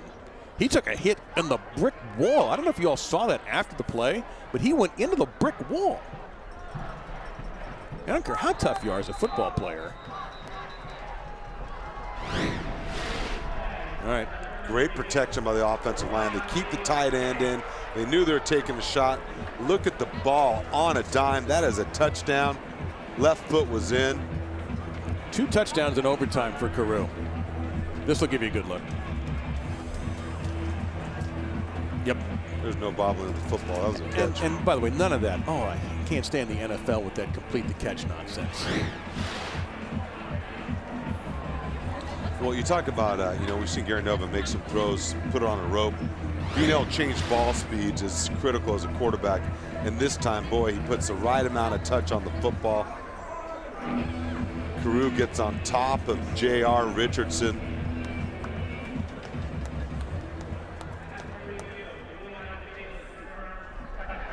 Yeah, they even admit it's confirmed, which is always a sign that the call was correct.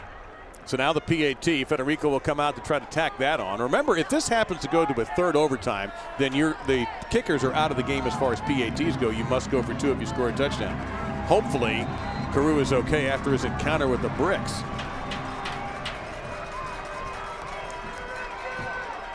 And Federico remains perfect in PATs. It's up to Garrett Gilbert and the SMU offense to keep this game going. SMU still has their 1 timeout. Each team gets 1 timeout per overtime. So let's revisit, because I'm sure we're picking up a few folks who are wondering, why is this game still going on? Let's go back and sort of talk about their comeback. Where you're going to see Johnson's touchdown right here, wide open. They get a pick on the free safety, and they're going to miss the extra point. Proved to be crucial later on. and you're going to see Gilbert again. Taylor's going to fumble it, and it goes out of bounds as Rutgers cannot recover it. And then Gilbert once again hitting Johnson in the corner of the end zone. And we're back to live action. They screen it out for about a 3-yard pickup. That's Lemchi. And it's a very simple task for SMU. If you can't score a touchdown, then that's it. Second down, and we'll call it about 7.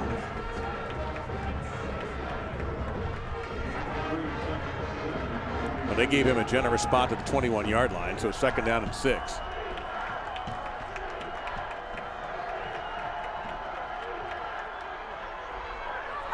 Gilbert under a lot of pressure. That's the most heat he has felt in almost the whole second half. Darius Hamilton, number 91, came in, and Gilbert took a hit. 3rd and 6. Gilbert had time to throw the football, but a great job of covering the secondary by Rutgers. And here comes Hamilton and Marcus Thompson to finish it off. And Gilbert kind of gets, he gets kind of bent backwards. He's felt better in his life. That's a career high for him. 66 pitches, 43 caught, 473 yards, but he needs more to keep it alive. In trouble here. Gilbert's a big body. It still goes. Did he get to the first down mark of the 15? No. The official's going to say he's shy. And so here we go with 4th down and 2.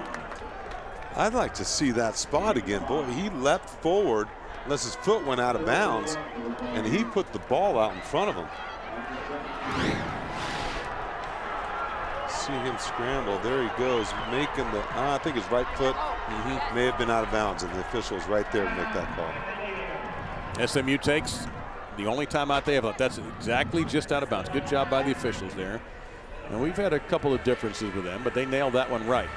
So SMU now has their ball game on the line on 4th down. And this is going to be 4th and a yard. And a yard.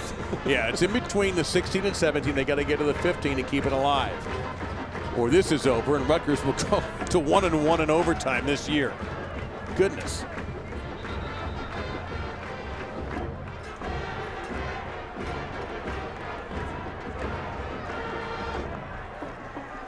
So SMU had to score again, and they did. And then they had to score again, and they did.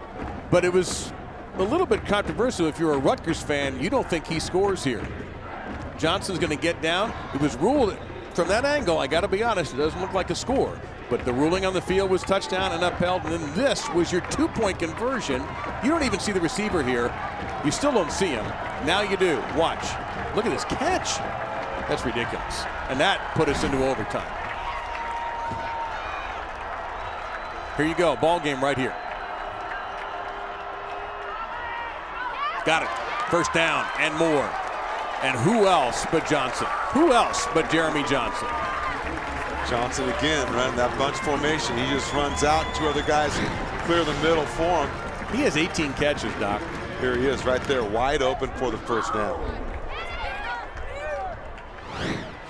All right, 1st and goal from the 7.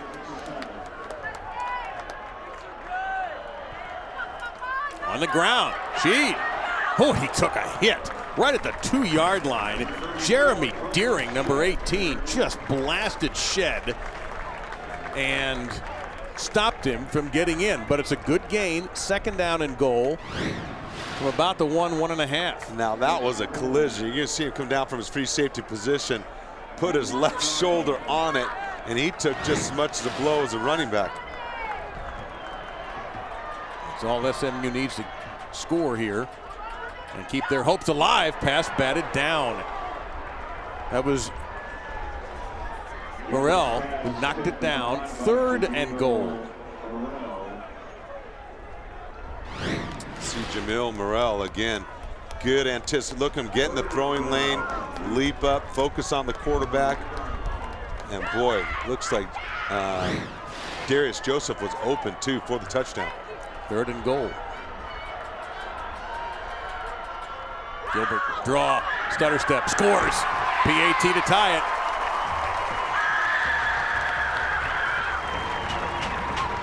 It's the same play they scored with before. Quarterback counter draw. Again, they fake the outside pass to the wide receiver, the screen, and Gilbert takes it. This time a little nifty move reading the block of the offensive lineman to go in for the score. Gilbert, 5 passing touchdowns and 2 rushing touchdowns. This is PAT by Hover. If it's good, we go on. If it's not, we don't. And he got it.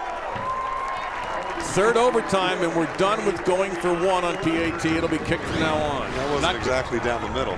No. Again, you'll see Gilbert here again. Watch, he's going to fake the outside bubble and follow his pulling guard. He's going to dip in, and that's where the linebacker, he got Kevin Snyder to step up on the inside gap, then dip back outside, formed a pick for him. Goes untouched into the end zone. On we go to a third overtime. Now it's all 2-point conversions from here on in.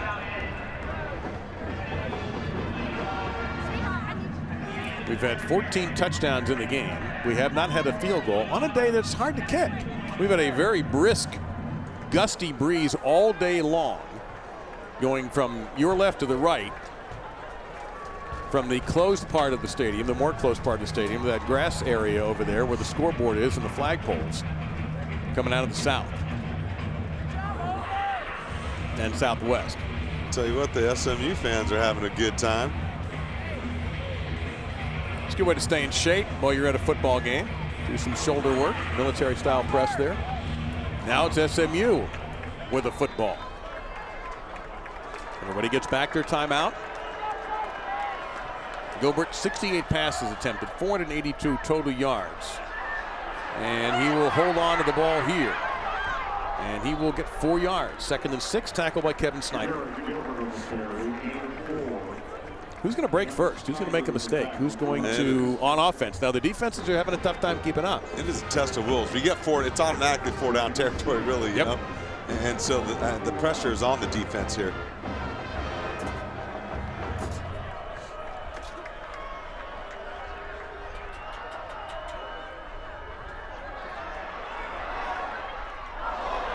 Thought he might hang on to the ball and run for the first down. He tried to fit one into Jeremy Johnson. Would have been Johnson's 19th catch had he made it. So here's 3rd down and 6. In hindsight, he'll look back at the film, and that's when he probably could have picked up the first down. Or at least gotten it closer. Al Mummy, the passing game coordinator. A little frustrated there. Threw his hands up like, I'm out of ideas. I don't think he is. Pressure late, throws in the direction, but no gain on the play. The catch made by Line, and he ran right into Jacobs, who just stuffed him. Line tried to get away. It's a gain of a yard. 4th and 5. I love the play call. They had the screen called. The offensive lineman just couldn't pick off Jacobs, who had him man-to-man. You make that block, and it's Katie bar the door. And so out comes, for the first time in this overtime run, the field goal unit. Chase Hover, the senior from Plano, 9 out of 10 coming into the game. He missed a PAT. This will be 37 yards with the wind of his back. Hayden Greenbauer is the holder, number 22. And he got it. Now Rutgers can win with a touchdown. Pressure kick by Hover, and he came through brilliantly.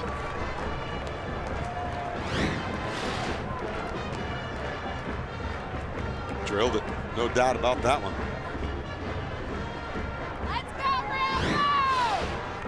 He's done his job. You see the relief. He let a little air out there. He's breathing again. Amen, brother. Amen. Amen. Got some friends in law enforcement that are happy. Now Gary Nova, number 10 there for Rutgers, leading out an offense that knows, hey, if I get a field goal, we keep going. If I get a touchdown, we go home 4-1.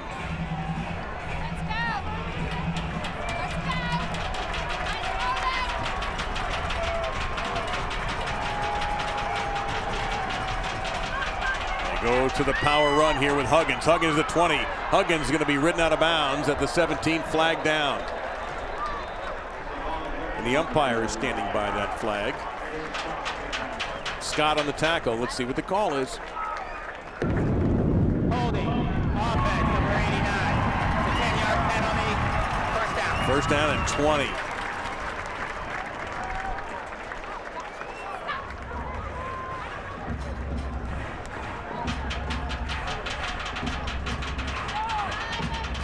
With David Diaz-Infante, I'm Dave Lamont. And they're going to call it 1st and 15. Spot foul, so back to the 30-yard line. 1st down and 15. 3 overtimes.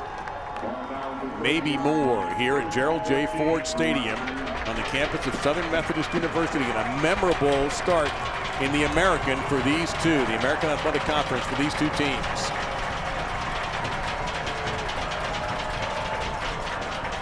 Back to the ground they go with Goodwin. Goodwin, nice footwork. He'll get back to the 20 and inside there to almost the 17-yard line. That's a 13-yard pickup, 2nd and short. Jay Scott with another tackle. And Justin Goodman again, see the stop, the cut, and he dips back outside. Nice job of setting up his blocks. Great vision. 132 yards on the ground for this true freshman.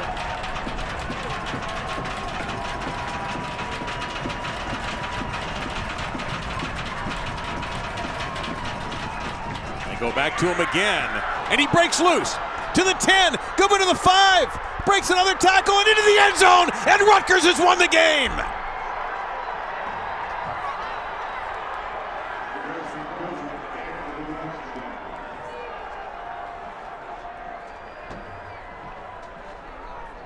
There's a flag, but if it's in the end zone for celebration, the game's over. Go ahead and celebrate. Let's get the call, though, to be safe. You just won the football game. The previous play is under further review. The ruling on the field is a touchdown.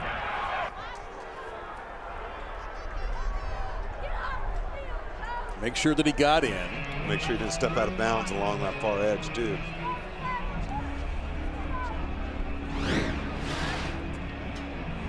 See Justin Goodwin. Look, they have the play made in the backfield. 2 SMU defenders collide and bounce off them, and look at Goodwin break those tackles and find a way to get in the end zone. And big Antoine Lowry lands right on top of him just for good measure. Look at number 23, and that's 2. Jonathan Yanga have a chance to make the play for a loss of yards in the backfield, and Goodwin just shows the balance and toughness. All the touchdowns are reviewed. This one seems obvious. And there you see the flag come in very late. A Rutgers player took off his helmet, but the play's dead. So I think that's just an official reacting. The ruling on the field is confirmed. Touchdown. And the game's over. Rutgers has won an unbelievable game in 3 overtimes, 55-52, with the true freshman Justin Goodwin covering the distance for the touchdown. Rutgers 4-1 and 1-0 in conference play. And for June Jones's team, they dropped to 1-4 and 0-1 in conference play. Both teams showing incredible resilience in this game, as SMU 2 times came from 21 points down to force an overtime, and here is the winning score. And what a yeoman's effort right here. Look, that tackle should have been made in the backfield, but the freshman fights on, carries on, and fights his way into the end zone. But remember what has plagued SMU all season long? Missed tackles. Yep, and there's another example of one. And we kind of forgot about it because they had tackled much better in the second half. But that time, and there's no question, he crossed the goal line. He wasn't out of bounds. And the official ruling stands as it should. What a ball game this was.